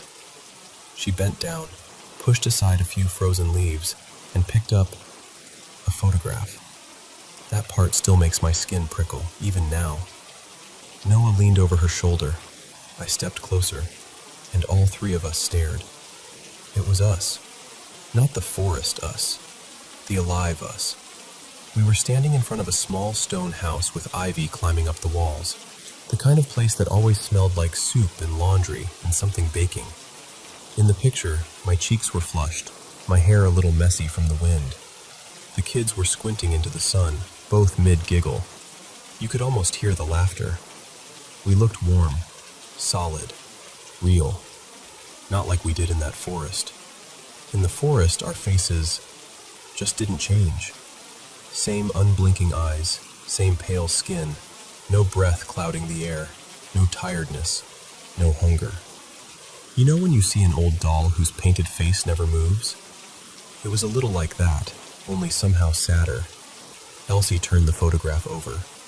On the back, in my handwriting, was a date from several years before. And beneath the date, I had drawn a tiny feather and 3 little dots, like I always did when I wrote something meant only for us. My secret mark. The wind stopped. I know that sounds dramatic, but it did. The forest inhaled and then held it. Noah swallowed. "Mom," he whispered, "why do we still look like this? Why haven't we grown at all?" And something in me tightened, like a knot that had been ignored for too long. Before I could answer, we heard it. A distant sound drifting through the trees. Not a clock tower this time, though I've heard stories like that. No, for us, it was the bell from the church in the village below, rolling up the hill. Slow, heavy, counting the seconds toward midnight. I don't know how I knew, but I did. "We should follow it," I murmured. "I think it belongs to us somehow." So we walked. Eventually the trees thinned, and we came to the edge of the village. It looked almost exactly like it had in the photograph. Lanterns glowing behind curtains, smoke curling from chimneys, the cobblestones shining faintly with frost. Someone's dog barked once, then went quiet, ears pricked toward us without knowing why. In a window of the little church on the hill, we could see a clock, hands trembling their way toward 12. And when it struck, when that bell rang out and the 12th chime rolled over the roofs, everything in me snapped into place. Memories hit me like a wave, not gently either, not like a nostalgic montage. No, like ice water dumped over my shoulders. I remembered. A winter storm, the road slick with sleet, the car skidding, headlights coming toward us too fast, Noah screaming my name, the world flipping, the sound of metal twisting, glass exploding, and then the weightless, terrifying moment when there's no up, no down, just falling. And then the river, black and furious. I remembered the water forcing its way into my lungs, the desperate reach for my children's hands, the sound of my husband, Adrian, shouting their names, trying to yank open a door that wouldn't budge. And then, nothing. I gasped in the forest. So did the children. We clutched at each other like people do when the floor cracks under their feet. We remembered. We were dead. We weren't just lost or dreaming or caught in some strange winter spell. We were ghosts, echoes, the shadows of a melody that had once been warm. Noah's fingers tightened around my wrist. If we're spirits," he said, voice shaking, "why are we still here? Why didn't we go wherever you're supposed to go?" I wish I'd had a reassuring answer then. Something wise, something comforting. All I had was a heavy feeling in the place where my heart used to live. "There must be something unfinished," I said quietly. "We haven't let go of everything yet. I think we need to see your father." So guided more by instinct than by thought, we drifted through the silent village streets. We passed closed shutters, quiet kitchens, toys left askew in back gardens. No one saw us, of course. A cat arched its back and hissed at the empty air as we went by. That kind of almost seeing that animals sometimes do. We stopped outside a house I knew too well. Our house. The ivy still climbed the stone walls exactly like in the photograph. Same crooked front step, same cracked flower pot by the door. But everything felt colder now, like the warmth had been scraped off the surface of it. Through the window, we saw him. Adrian. His face, once the kind of face I leaned into without thinking, was hollowed out. Grief and years had carved shadows into his features. Guilt sat in his eyes like something that refused to move. But he wasn't alone. A woman sat beside him on the couch. She was younger than me, at least younger than I had been. She had that careful, gentle way of smiling at someone who's been hurt for a long time. She reached for his hand, and he let her. He looked at her like a man who'd been walking in the cold for years and had finally found a fire. Inside me, something dark and sharp twisted. He had moved on. He had found someone new.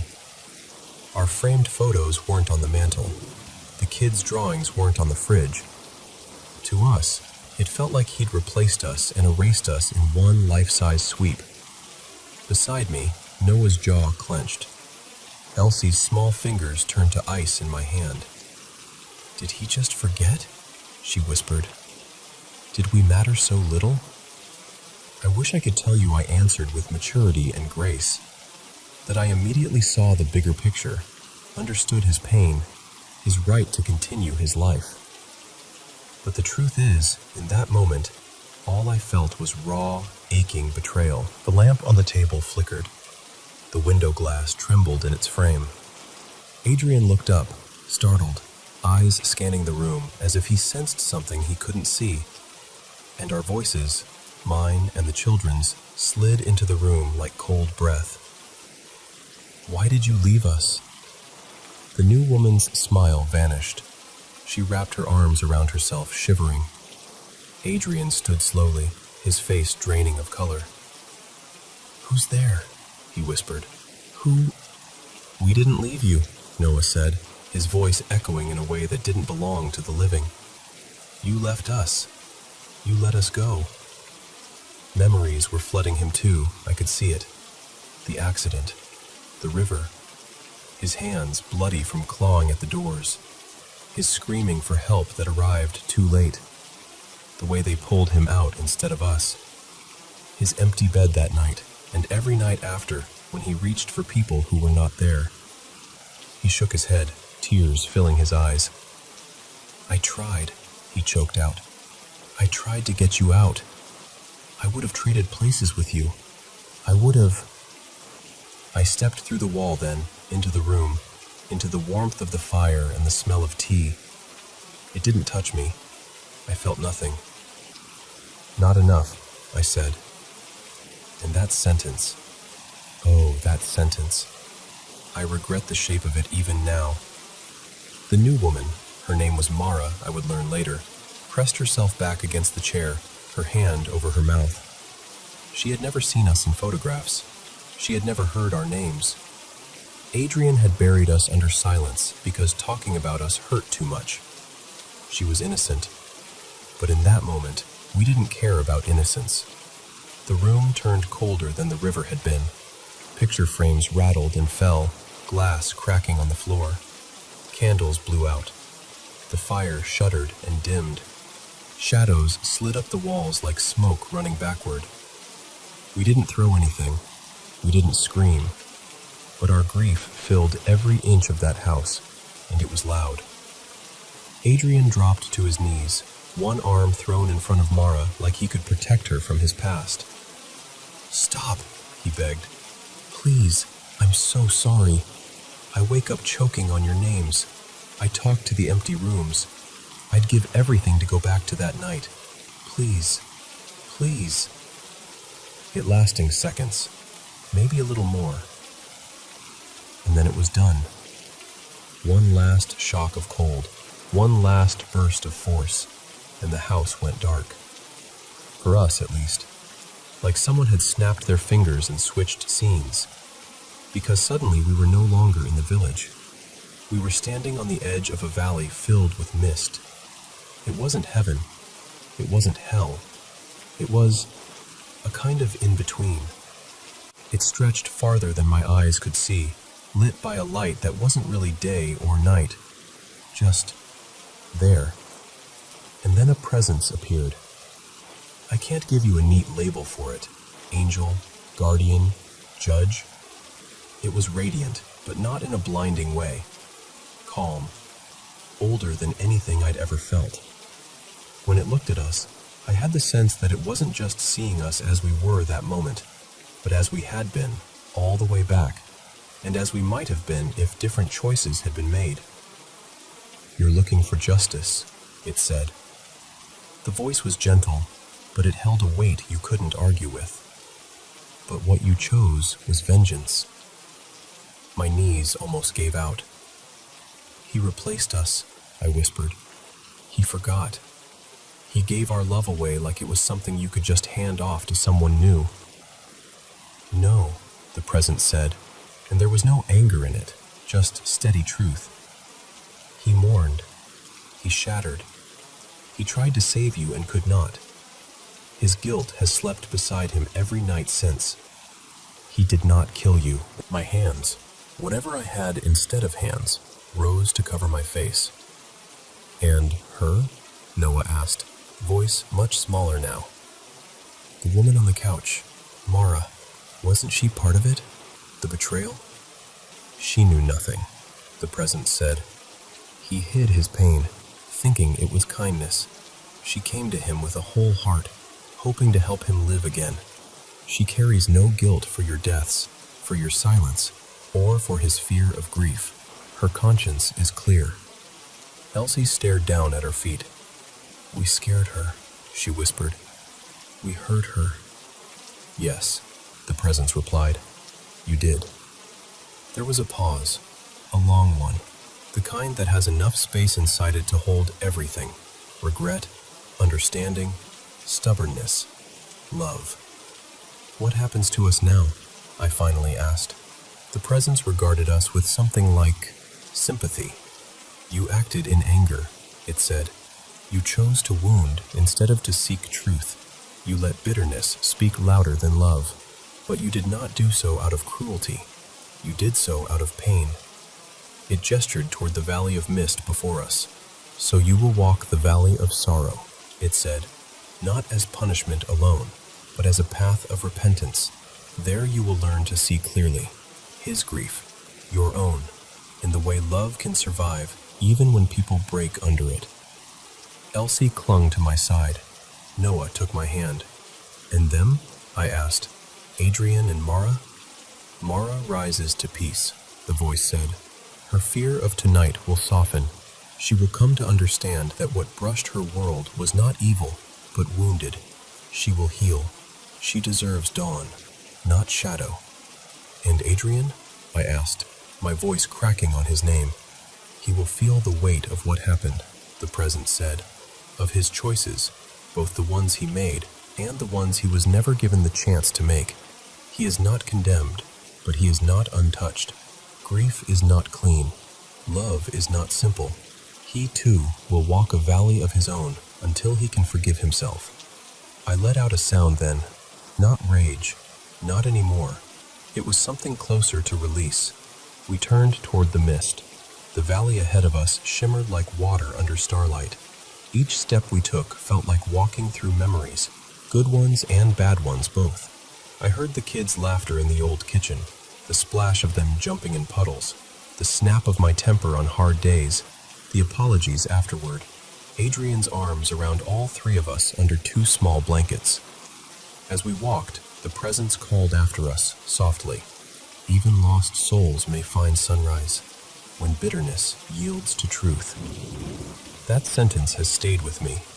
So we went on, not as angry spirits anymore, but as 3 tired hearts, learning to let go of a story we'd been telling ourselves, that we were thrown away, forgotten, replaced. We weren't. We were loved. We died too soon, yes.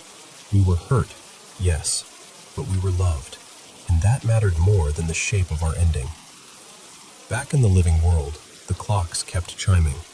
Leaves kept falling. Families gathered at tables, argued about small things, made up, burned dinner, laughed. Our forest still whispered. The river kept moving.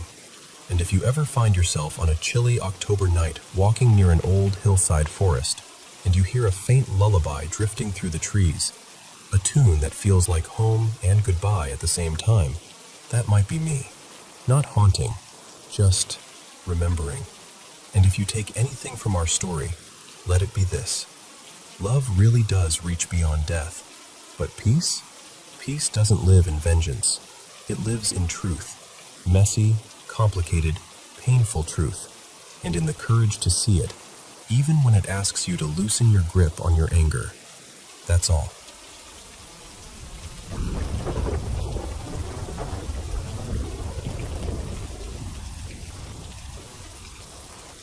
Hey everyone, welcome to Paranormal M. Still having trouble falling asleep? Don't stress. Hit that subscribe button and turn on notifications so you don't miss any new videos. I'm here to help you relax and drift off with paranormal stories from all around the world.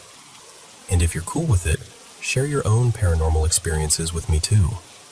I absolutely love what I do. Alright, let's not waste any more time. Let's jump into tonight's paranormal stories. Okay, so this happened a while ago, and even now, talking about it makes my chest feel tight. I'm not someone who jumps straight to ghosts or whatever, but this night, it changed something in me. It was late autumn, not summer, and the air had that cold, damp edge to it. I was over at my neighbor's place across the alley, Mirella, an older Romani woman everyone in our little block adored. You know the type, always slipping you food because you look too thin, always ready with a story or a joke. We were in her tiny kitchen, 4 of us crammed around this wobbly table, drinking strong coffee out of mismatched cups and sharing stupid stories from work. It was one of those slow, cozy nights where nothing is supposed to happen. You can almost feel how ordinary the evening is. And then we heard music. Not from a phone, not from a TV. This was live. You could hear individual things. A drum keeping time. A violin weaving around it. Voices singing in a language I didn't recognize. It sounded far away and close at the same time. Like it wasn't coming from any direction, just happening around us. The hairs on my arms stood up. Mirella went completely still. She set her cup down very gently, stared toward the back door, and said, in this low, careful voice, "Don't go outside." We kind of laughed at first. You know, nervous giggles. One of my friends, Danny, rolled his eyes like, "Okay, spooky grandma warning, sure." But her face, I'll never forget the way she looked. Not surprised, not confused, just afraid in a way that said, "I know what this is." The music grew clearer, like whoever was playing had moved just a little closer. I glanced through the window over the sink. Behind her house, there's this overgrown field that leads down toward the railway tracks. Usually it's just weeds, trash, nothing special. That night, though, the field looked wrong. There was this low, pale fog settled just above the ground, the way smoke hangs in a bar. And inside that fog, at first I thought my eyes were messing with me. There were shapes, people-shaped, moving slowly. I leaned closer, squinting. My brain tried to file it under kids messing around, but it wouldn't fit. These figures weren't solid. They looked like they were made of smoke, drifting and reshaping around invisible bones. Some of them were missing pieces, an arm fading into nothing, a leg that never touched the ground. One of them, I swear, had no head, but its body still swayed in time with the music, like it was listening anyway. And in the middle of all of them were 2 clearer silhouettes. A man in what looked like a dark suit, and a woman in a long, pale dress, almost glowing in the thin moonlight. They stood facing each other, like a couple at the center of a dance. The others moved around them in a circle, keeping time with the drums and the violin. They didn't look threatening. That's the worst part. They looked busy, focused, as if we didn't exist. Behind me, I heard Mirella whisper, almost to herself, "They're dancing the wedding again." I turned. "What do you mean, again?" She didn't answer that part. She just said louder, "Nobody goes out. Not while they're here. They don't cross a house with guests inside." She said it like it was a rule, like saying, "Don't touch the stove, it's hot." Something she'd grown up knowing. My other friend, Lena, shook her head, but you could see the curiosity in her face. "I want to see where it's coming from," she said. "It's just music." Mirella grabbed her wrist. I'd never seen that woman look small until then. "Please," she said, and her voice shook. "Stay inside. Let them finish." Danny gently pulled her hand away from Morella's. "We'll be right back," he joked. "If the ghosts want me, they can leave a voicemail." I remember wanting to stop them and not moving. I just stood there like an idiot, watching as they slid the bolt, opened the back door, and stepped into the night. We crowded at the window. They walked across the patchy grass toward the fog. The music changed as they moved, like someone had turned the volume down for a beat. The circle of fog people slowed. Then, almost in sync, all of them turned. Every face, if you can call them faces, shifted toward Danny and Lena. The fog thickened around their legs first, then their waists. From where we were standing, it looked like the whole group of figures inhaled at once, and the mist rushed in. I heard Lena say something like, "Do you feel that?" But her voice sounded muffled, like it was coming through water. Then the fog swallowed them completely.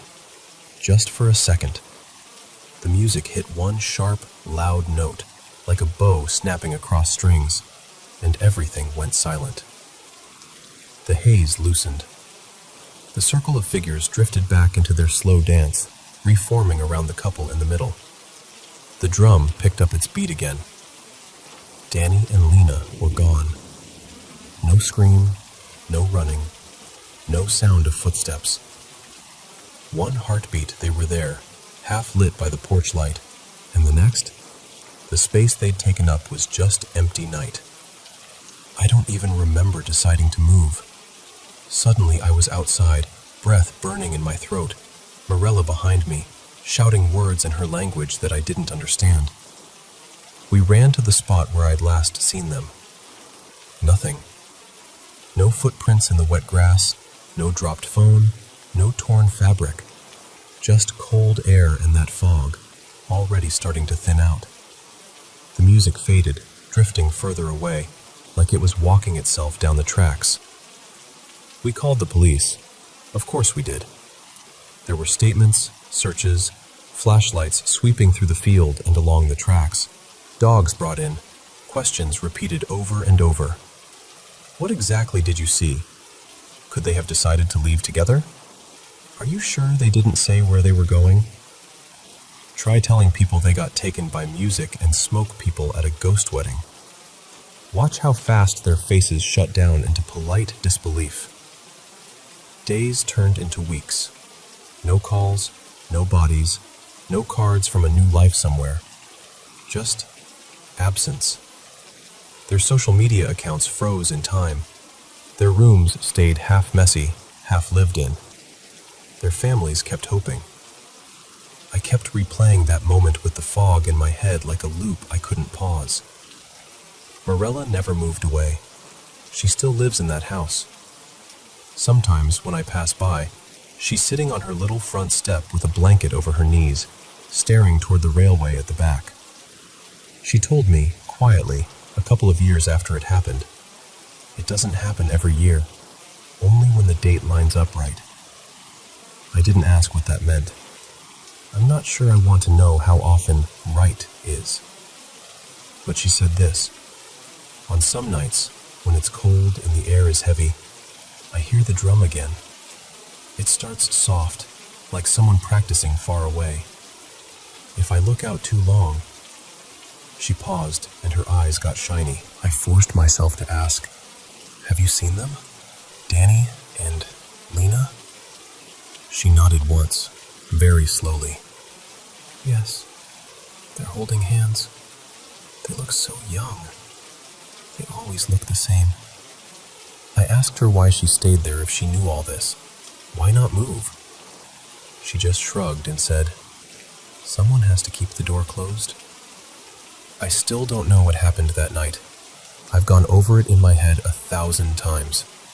Maybe it was some kind of shared hallucination. Maybe there's an explanation that fits into science and physics and all the things that make the world feel safe and predictable. But here's what I do know.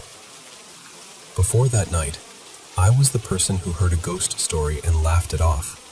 I'd say, "Yeah, spooky, sure," and then scroll on. Now, when I'm walking home late and the fog is sitting low over the ground, and I think I hear music that doesn't seem to come from anywhere, I go inside. I lock the door. And if you ever find yourself standing in the dark, with a strange melody drifting over the fields and a mist curling around your feet, please, don't be clever. Don't be brave. Just stay inside.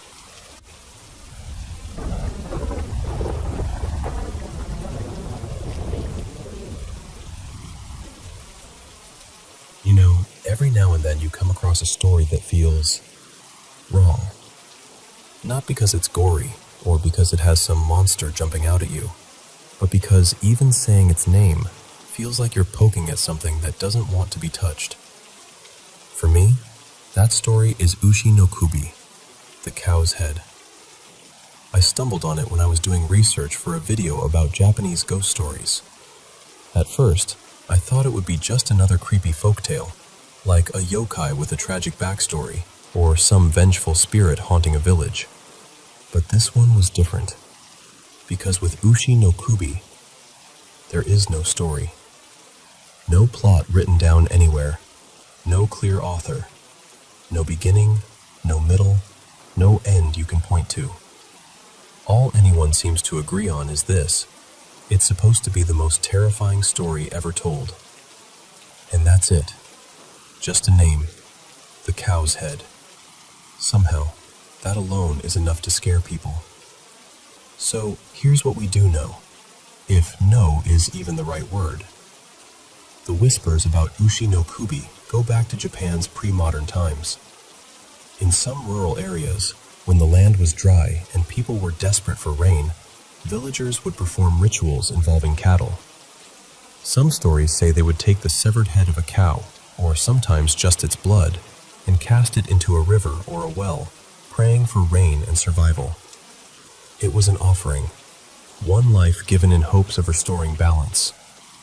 To them, it wasn't evil, it was sacred, a bargain with something bigger than themselves. But as times changed, those rituals started to look barbaric. People demonized them. The image of the cow's head slowly shifted from sacred offering to something you're not supposed to touch or talk about.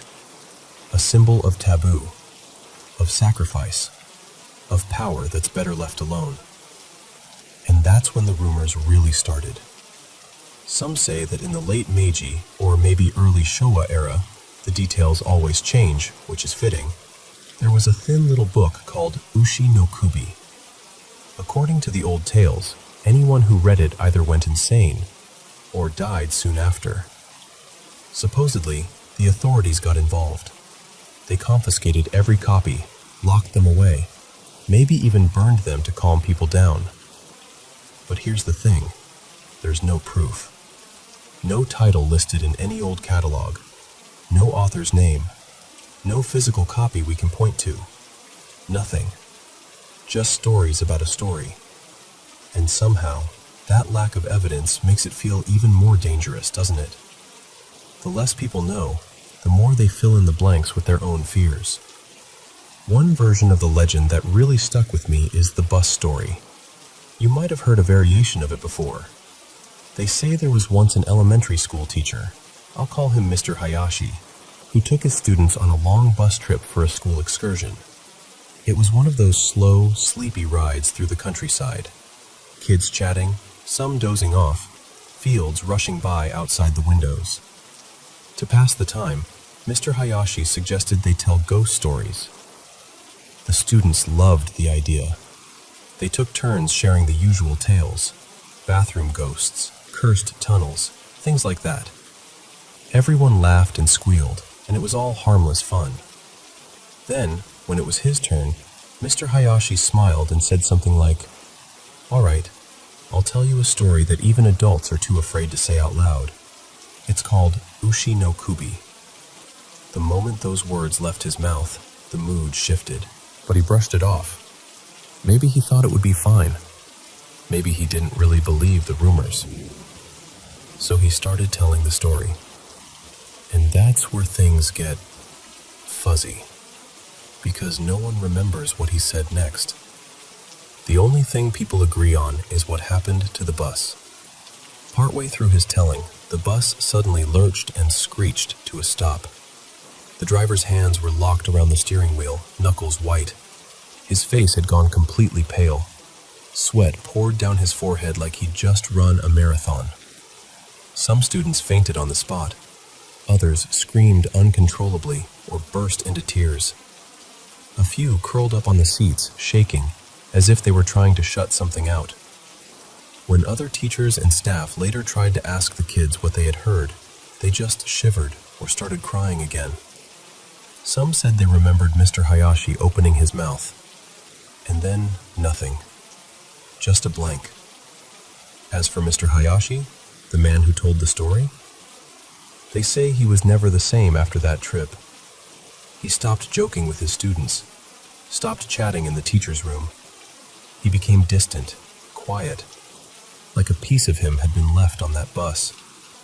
Some versions say he fell into a deep depression. In others, he simply left the school one day and never returned. But no matter which version you hear, one detail is always the same. Nobody remembers the content of the story he told. They only remember the name, Ushi no Kubi. That's the heart of this legend. It's not about what's inside the story. It's about the whole around it, about the terror that lives in what we don't know. And when you think about the symbol itself, the cow's head, it has layers. In Japanese culture, cows are complicated. They're symbols of strength, patience, and endurance, but they're also linked to sacrifice and death. Historically, when a cow's head was used in a ritual, it wasn't just an object. It was like a vessel, a bridge. People believed it could connect humans and the divine, that through it, they could negotiate with fate. In folklore, too, cows show up in strange places. There's Kudan, a half-human, half-cow creature that appears to warn people of impending disasters. There's Gozu Tenno, a deity associated with plagues and punishment. So when you hear the cow's head, it's not just some random creepy title. It carries echoes of offerings, curses, prophecies, and the price of trying to control forces you don't fully understand.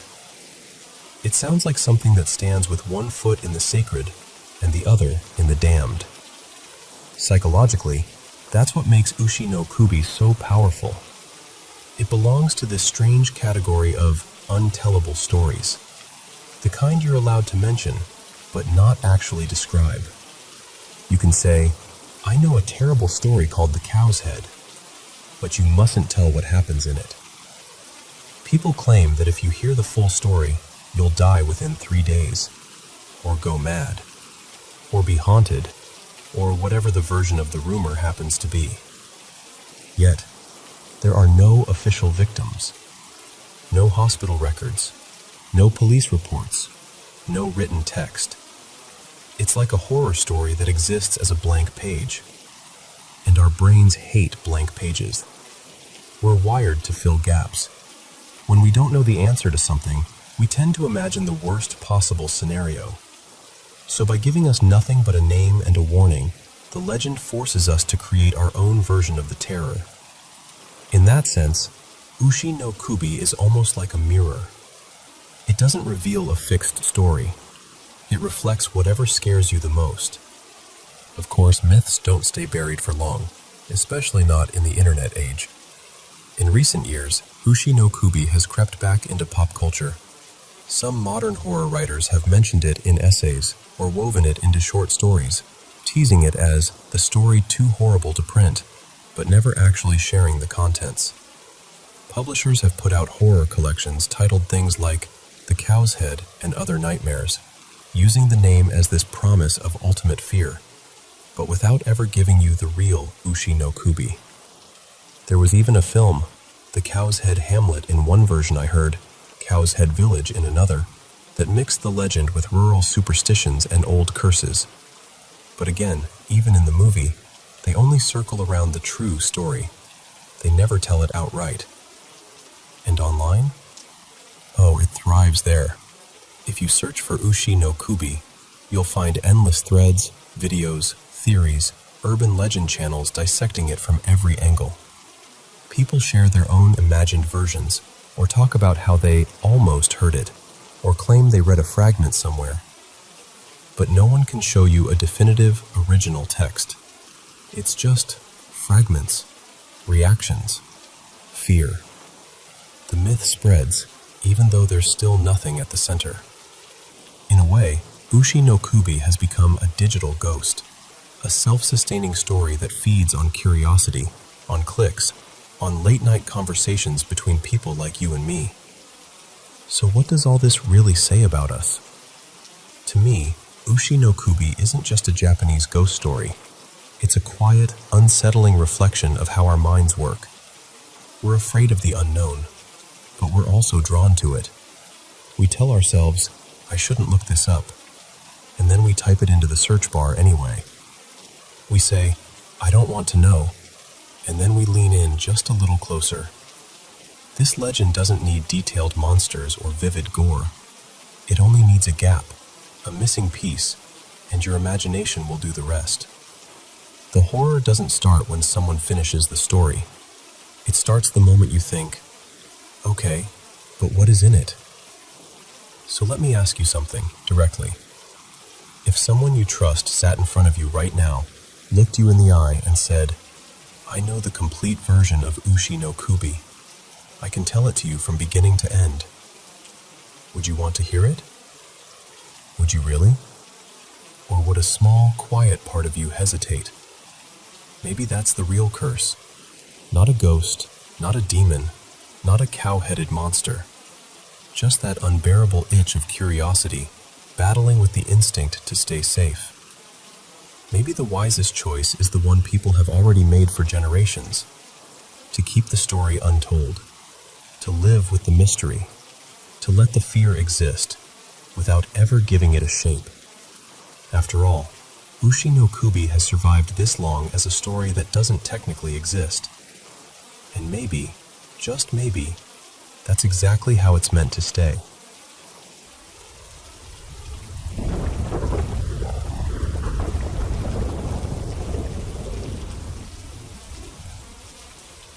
You know, when people talk about Scotland's Highlands, they usually go straight to the postcards in their mind. Those wild hills, the mist curled into the glens, the way the mountains look almost black against a silver sky. But if you sit still long enough up there, really listen, you start to notice something else. Not just the wind through the heather or the distant rush of water, but a kind of crying.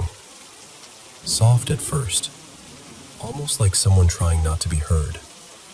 That's what I want to tell you about tonight, the weeping of the Highlands.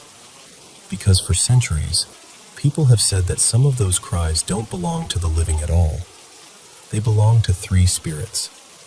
Alis, the mourner of the mounds, Mari Nanni, the washerwoman of fate, and Kianod, the weeper of the glens.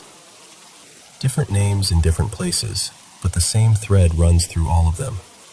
Their voices are said to follow death, disaster, and the sort of sorrow that settles into the land itself. Alis, the mourner of the mounds. So let me start with Alis. Her name, the old folks say, comes from the same roots as the old Ban Sith, the woman of the fairy hill. Long before people like you and me were wandering around taking photos of the scenery, the families out there believed Alis cried for them. Not for strangers, just for their own clan. You'd be in a stone cottage somewhere on a stormy night, the fire burning low, and someone would suddenly go quiet and tilt their head, then say, "Do you hear that?" Out beyond the walls, over the sound of the wind, there would be a thin, broken wail, like a woman grieving so hard her voice could barely hold itself together. That was Alis. Her cry didn't kill anyone. That's the part people sometimes get wrong. She wasn't a murderer. She was a messenger. Her voice meant that a thread in the family line was about to be cut, that someone's time had finally run out. As the old faiths faded and Christianity spread through those valleys, people started to talk about her a little differently. Some said she wasn't just crying for a person anymore. She was crying for the world itself. For children taken too early. For villages emptied by famine. For the way the land kept absorbing one grief after another and still had to bear it. Even now, there are Highlanders who will quietly tell you that if you go far enough into the hills, you might still hear Alis keening in the distance. They'll shrug and laugh it off in public, of course. But behind closed doors, they'll tell you that death never really goes silent. It just finds new ways to speak. Mari Nun Ni, the washerwoman of fate. Now Alis cries from far away, but Mari Nun Ni, Mari of the washing, comes much closer. Picture this, a foggy highland evening, the kind where the mist sits low and keeps close to the ground. You're walking along a burn, one of those narrow streams with stones that shine like bone under the water. Up ahead, you see a small woman kneeling by the bank. Her skirts are soaked. Her hair hangs in tangled ropes, dripping into the stream. She's scrubbing something in the water. You might think it's just laundry, until you notice the color. Not dirt, not mud, but a deep, dull red that refuses to wash away. Those are the clothes of the soon-to-be dead. Her looks change from story to story. Sometimes she's tiny and fragile, with skin like old parchment and eyes swollen from endless tears. Other times she's almost monstrous, her limbs too long, her feet webbed like a creature of the loch, or her breasts dragging in the water as she bends over the stones. But the rules around her stay mostly the same. If you stumble upon Mary and manage to approach her before she notices you, you have a chance. You can ask her whose clothes she's washing, and she'll tell you who stands on the edge of death. Some say if you gently take the cloth from her hands, you can even trade the fate she's working on for your own, though that's a dark bargain to make.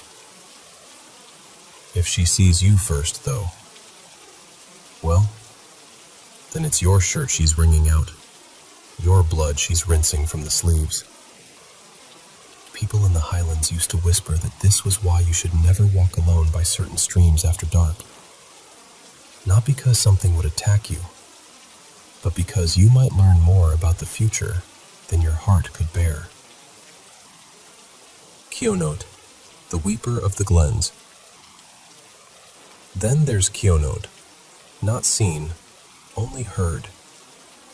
While Mary is all about the intimate, personal end of things, one life, one shirt, one final breath, Kionode belongs to the big disasters, the ones that leave whole families, even whole valleys, changed forever. Her name, in some stories, just means the keening one. She doesn't show herself. She doesn't wash clothes. She doesn't stand at anyone's door.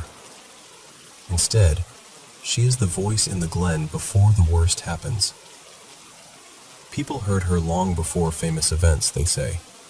Low, heartbroken wails along the sides of the hills, sobbing that rose and fell with the wind near the lochs.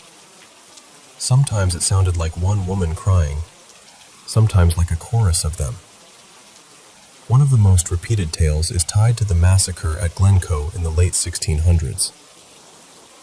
In the days before the soldiers began their work, there were reports of a woman's voice echoing through the valley at night, crying as if her heart had already seen what was coming.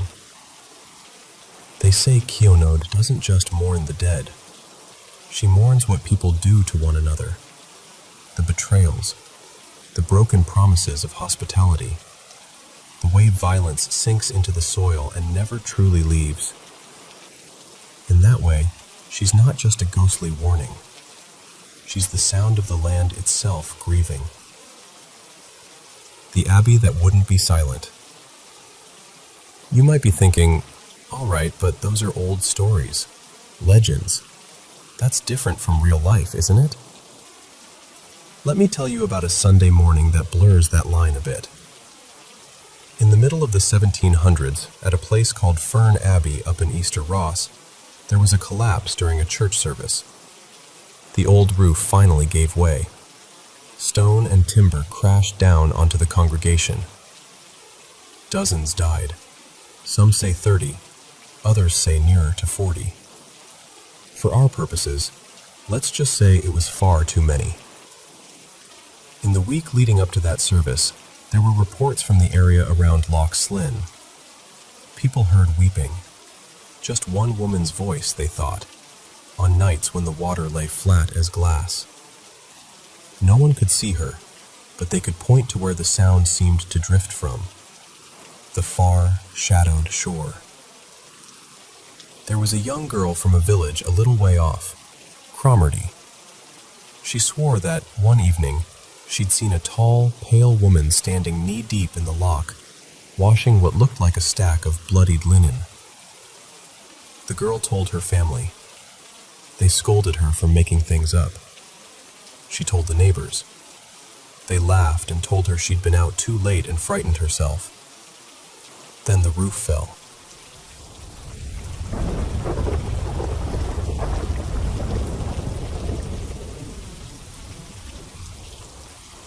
I want you to picture this with me for a second. It's late evening in the Japanese countryside. The air's heavy and still, the kind of quiet where even the cicadas seem to be holding their breath. Out beyond the rice fields, the sky is fading from orange to deep blue, and the shadows are starting to stretch long and strange. That's where this legend lives. People out there talk about a woman they call Hachishaku-sama. Well, the older folks in my grandparents' village actually called her Hachishaku-sama, with this hushed, careful tone, like even saying the name too loud might draw her attention. They say she's 8 feet tall. Not, wow, that person is really tall, but wrong tall. Too tall to be human. She appears in a long white dress, something like a summer gown, and sometimes a pale coat over it, and she wears this wide-brimmed hat that hides most of her face. If you see her standing next to a stone wall or a fence, her head and shoulders rise high above it, like she doesn't quite fit inside our world. But it's not her height people are really afraid of. It's the sound she makes. They say you don't see her first, you hear her. A strange, hollow, almost playful sound, like someone trying to imitate the noise of an old train or a distant bell.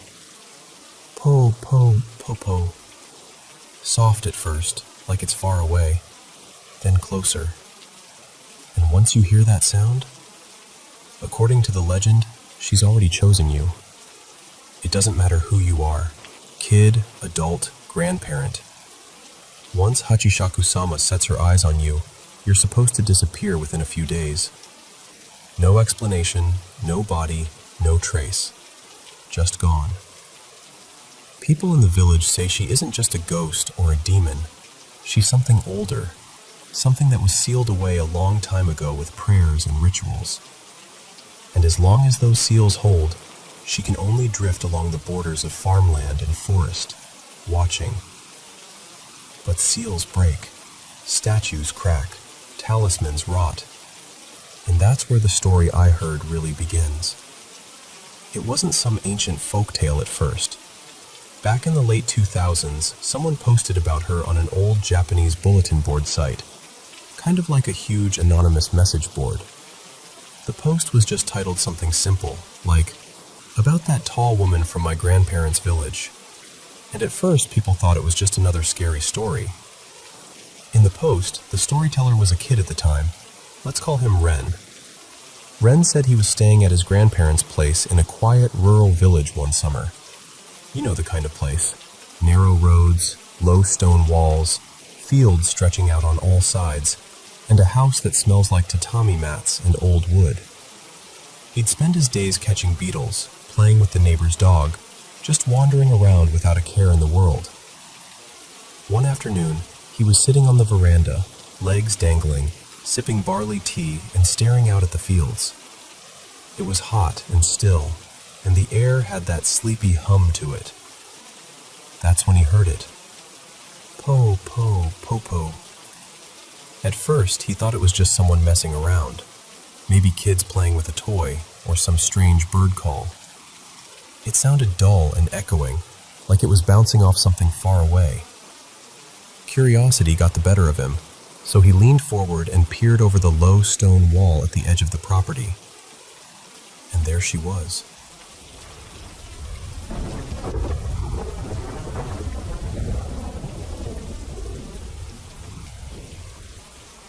So, let me just start from the beginning.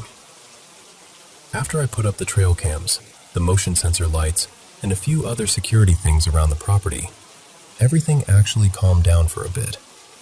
For a couple of weeks, it felt like life was finally going back to normal.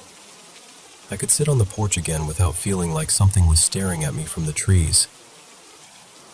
But this last week has been an absolute nightmare.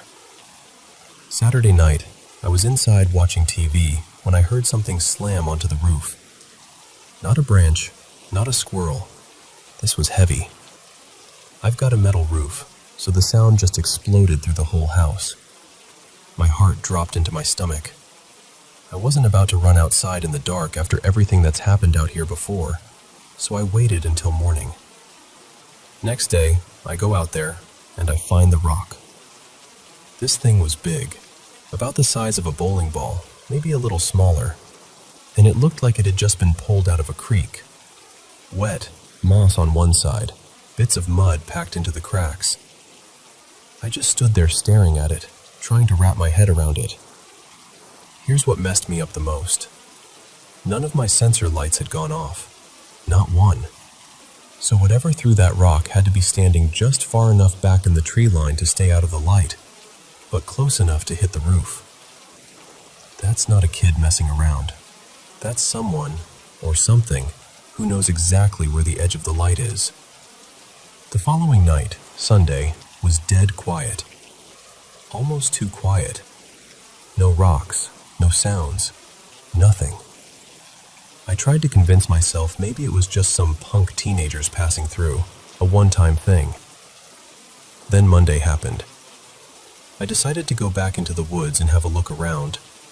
I wanted to see if I could find footprints, broken branches, anything that might explain who was throwing rocks at my house. I walked maybe 10, 15 minutes into the trees when I smelled it.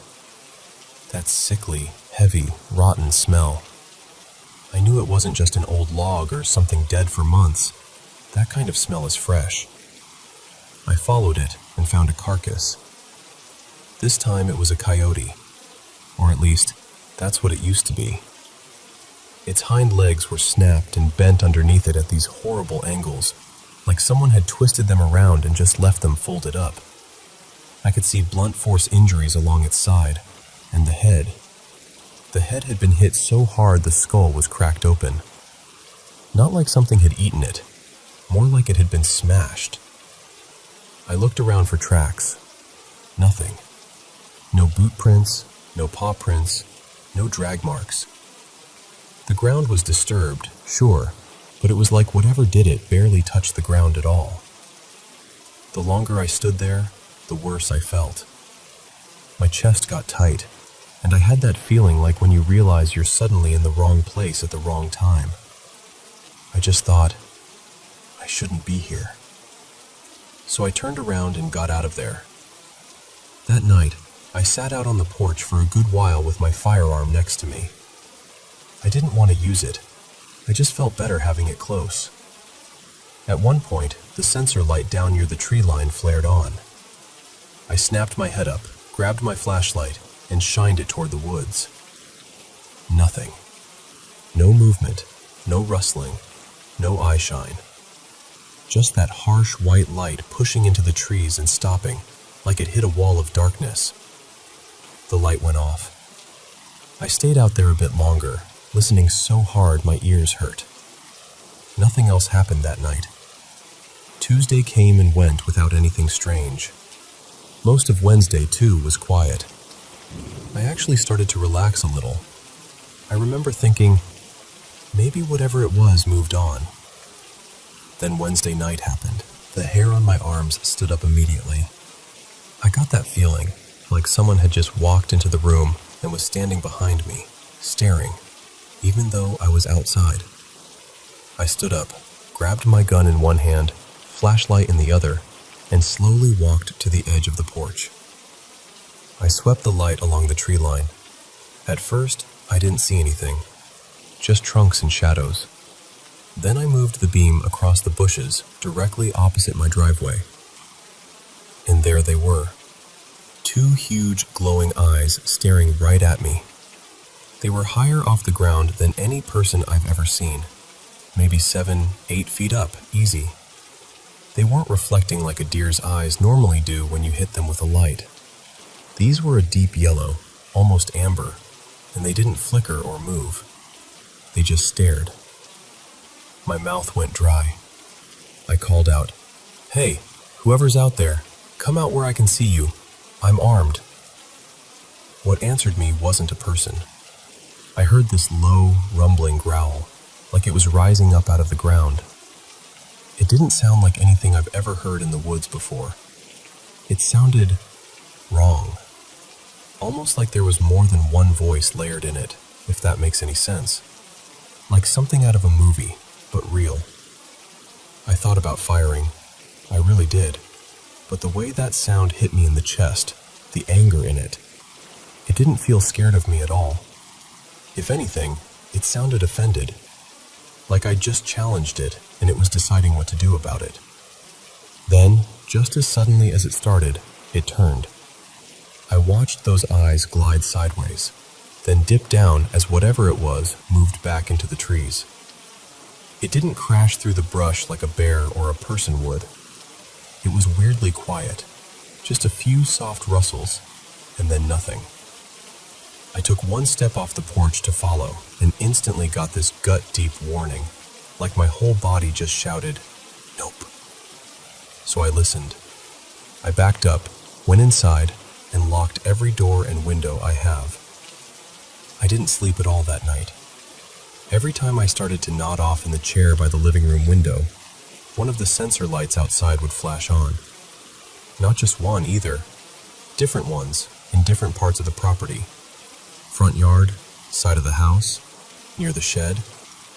I'd get up, look, shine my flashlight, and see absolutely nothing. This went on at least 3 times. By morning, I felt like I'd been awake for a week. Thursday and Friday were mostly quiet. I did hear one strange vocalization way off in the distance on Thursday evening, kind of like a scream mixed with a moan, but it was so far away I couldn't be sure what it was. Could have been an animal, could have been my nerves. At that point, I honestly didn't trust my own senses. Then came Saturday. Saturday around sundown, I decided I wasn't going to hide inside. I pulled a chair out to the usual spot on the porch, set my flashlight and firearm where I could grab them in an instant, and sat facing the tree line. I told myself I'd stay out there until I either saw something or got too tired to keep my eyes open. For hours, nothing. Crickets, occasional breeze, an owl somewhere back in the woods. It was almost peaceful. Close to midnight, I was just starting to think about going in when I heard movement directly in front of me. Not off to the side, not far away, straight ahead, in the same patch of woods where I'd seen those eyes before. Leaves crunching, something shifting its weight. Slow, deliberate steps. I stood up, grabbed my gun, and pointed it toward the sound, my flashlight ready but not on yet. I didn't want to blind myself in case it rushed me. I waited. My heart was pounding so hard I could feel it in my neck. For a few seconds there was nothing, just silence. Then all hell broke loose. It sounded exactly like a hailstorm, but the sky was clear. I stumbled, almost fell, and that's when I fired a warning shot up into the air. The second the shot rang out, the barrage stopped. For half a heartbeat, everything went quiet. Then I heard it. A scream tore out of the woods, high, long, and absolutely full of rage. I've never heard a human scream like that. I've never heard an animal scream like that either. It was I don't know how to describe it. It had this feeling in it, like I'd heard its pride more than anything. Right after the scream, something huge took off deeper into the forest. I could hear branches snapping, bushes whipping, heavy footfalls pounding the ground. Whatever it was fast. Faster than anything that big has any right to be. And then, it was gone. I was shaking. I'm not gonna lie, I was scared out of my mind. But I still sat out there for another couple of hours, just in case it came back. I told myself that if it did, I wasn't firing into the air next time. Thankfully, nothing else happened that night. Now it's Monday.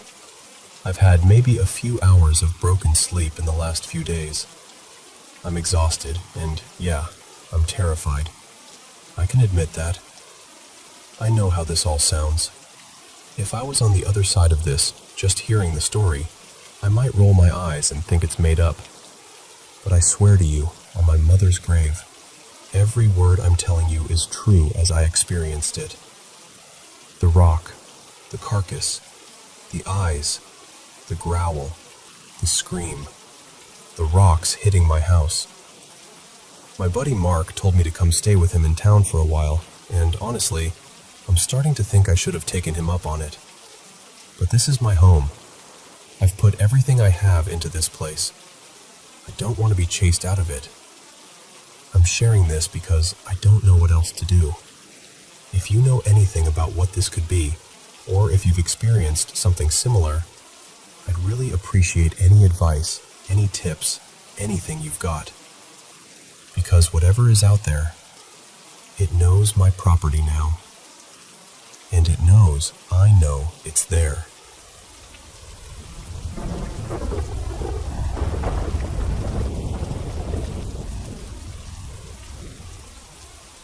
So, let me tell you what's been going on in my house, because at this point, I honestly don't know if I'm being paranoid, or if something really is going on.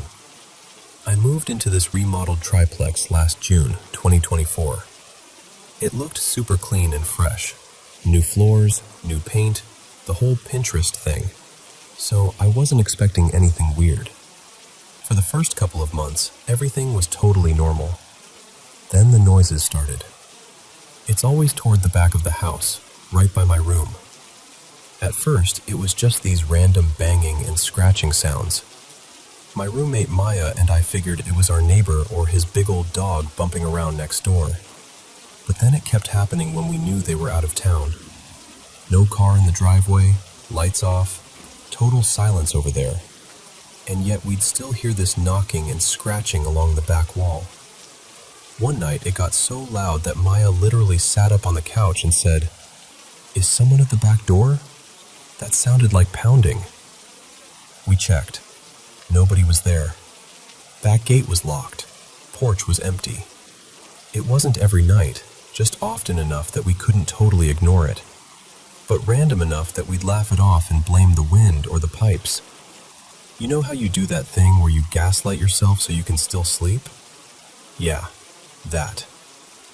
Then the other stuff started. So, the bathroom closest to my room, same part of the house as the noises, has this little cabinet over the toilet. I kept finding the cabinet door open. At first, I thought it was a bad hinge or that one of my roommates was just forgetful. I tightened the screws, closed it firmly. Next day, open again. I finally asked, "Hey, is one of you leaving the cabinet door open all the time?" They both looked at me like I was accusing them of a crime. They were like, "No, we thought you were doing that. We've noticed it open too." Around the same time, my bedroom closet door started doing this thing.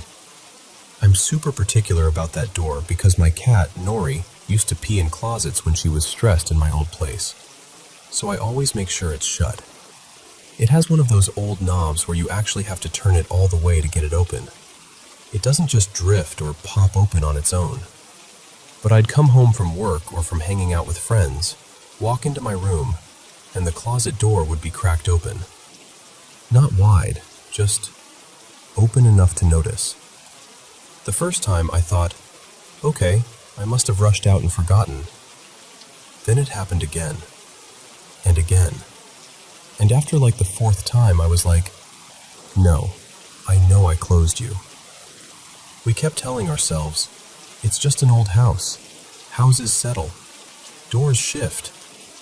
You know, everything kind of escalated 2 weeks ago. We decided to have a small get-together. Nothing huge, just a handful of friends on the back patio. Music low, snacks, drinks, typical weekend stuff. My friend Lila brought her new boyfriend, Daniel. It was his very first time at our place. He had absolutely no idea about any of the weird stuff. No ghost stories, no hints, nothing. At one point, Daniel went inside to use the bathroom. Again, that same bathroom near my room with the weird cabinet. We were all still outside, talking and laughing. Later that night, after most people had left, Lila told me what Daniel had said on the drive home. Apparently, when he came out of the bathroom, he heard loud banging down the hallway, toward the back, right by my room. He thought we were playing a prank on him, like trying to spook the new guy. Then he told her something that honestly gave me full-body chills. Here's the thing. My bedroom door had been shut the entire time, and every single person was outside on the patio. No one was in the hallway. No one was in my room. Lila only told him later about the noises and the doors. He had no context when it happened. That's when it started feeling less like quirks of an old house, and more like something else. We found out from our landlord that my room used to be a kid's bedroom before the remodel. For some reason, that has just stuck in my head. A small figure, a child's room. Everything centered on that part of the house. And then there's Nori. Since we moved in, she has been peeing on my bed once or twice a week. She has never done this in all the years I've had her. I took her to the vet, full workup. No UTI, no kidney issues, blood work totally normal. The vet said it might be stress. When I thought about the timing, I realized it started around the same time as the banging and scratching. It wasn't immediate when we moved in, just once the weird stuff started, so did the bed peeing. Lately, she's been extra clingy at night. This cat has never been a cuddler. She's always been Miss Independent, foot of the bed, chair in the corner, anywhere but right next to me. But for the last month or so, she's been sleeping pressed against me, right up against my side or my chest, every single night. If I roll over, she scoots closer. All of that together, the sounds, the doors, the guest who saw something, my cat acting totally out of character. It just feels like more than old house noises. It really does feel like something is attached to that end of the house, to my room. We jokingly said we'd sage the place, but recently that's felt less like a joke and more like maybe something we should actually do. For the longest time I kept asking myself, okay, if this is something, is it benevolent? Is it just there? Or is it malicious? I mean, I don't feel like I'm being attacked, but I also don't feel totally at ease. It's like living with a roommate who never pays rent and occasionally freaks you out. And then the scream happened. This was just the other night. I should have updated sooner, but life got busy, and also I think part of me was just trying to pretend it didn't happen. So, 2 nights ago, my friend Evan was over. We were in my room, just hanging out, talking, getting a little snuggly. You know, nothing wild, but definitely in our own little bubble. My roommate Maya was in the living room, watching TV by herself. Doors open, normal evening. We're mid-conversation, relaxed, everything totally fine. And then out of nowhere, we both hear this loud female voice scream, "No!" It was sharp, clear, and it sounded like it came from the foot of my bed. Not the hallway, not the TV. Right there, in the room with us. We both froze instantly. I remember we just stared at each other, eyes huge, not even breathing. It felt like all the air got sucked out of the room. After a second, Evan was like, "Stay here. I'm gonna check." I did not want him to leave, but I also didn't want to walk out there myself, so I just sat totally rigid on the bed while he did a full sweep of the house. He checked the hallway, the kitchen, the bathroom, the back door, everything. Then he went to the living room and asked Maya, "Hey, did you just yell, or was that from your show?" She looked at him completely confused and said, "No? What are you talking about?" He asked, "You didn't hear someone scream no?" And she was like, "No, I didn't hear anything." Here's the important part. The walls in this place are thin. Like, if someone drops a fork in the kitchen, I hear it in my room. Muffled, but there. I can usually catch most conversations as this kind of hum through the wall. When Evan came back to my room, he just looked at me and said, "Okay, I definitely heard it. That wasn't just you." We both agreed it was a female voice. We both heard the word no super distinctly. And yeah, that kind of killed the vibe for the night. Afterward, I called another friend of mine, Jess, who's also a vet and pretty open to spiritual stuff. I told her everything, especially about Nori's behavior. She said it's possible my cat is trying to mark the bed as her territory and, in a way, trying to protect me, like she's claiming the space around me as hers. So now I'm lying in this weird in-between space. Part of me is skeptical and trying to keep everything logical, and another part of me is like, something is going on here. The noises, the cabinet and closet doors, the shadow Daniel saw, the way it all revolves around my room, Nori peeing and then suddenly turning into my tiny bodyguard, and now this loud, disembodied scream telling us no, right when things were getting intimate. I don't know if whatever's here is trying to protect me, warn me, or just freak me out for fun, but it definitely feels like things have escalated. We're still talking about cleansing the place, maybe saging, maybe getting someone who actually knows what they're doing to come by. I'm trying to stay respectful of whatever it is, while also reclaiming my space, because it's my home too. So that's where I'm at, sleeping with a clingy cat, listening for bangs in the night, and trying to figure out if the roommate I never invited is actually on my side or not.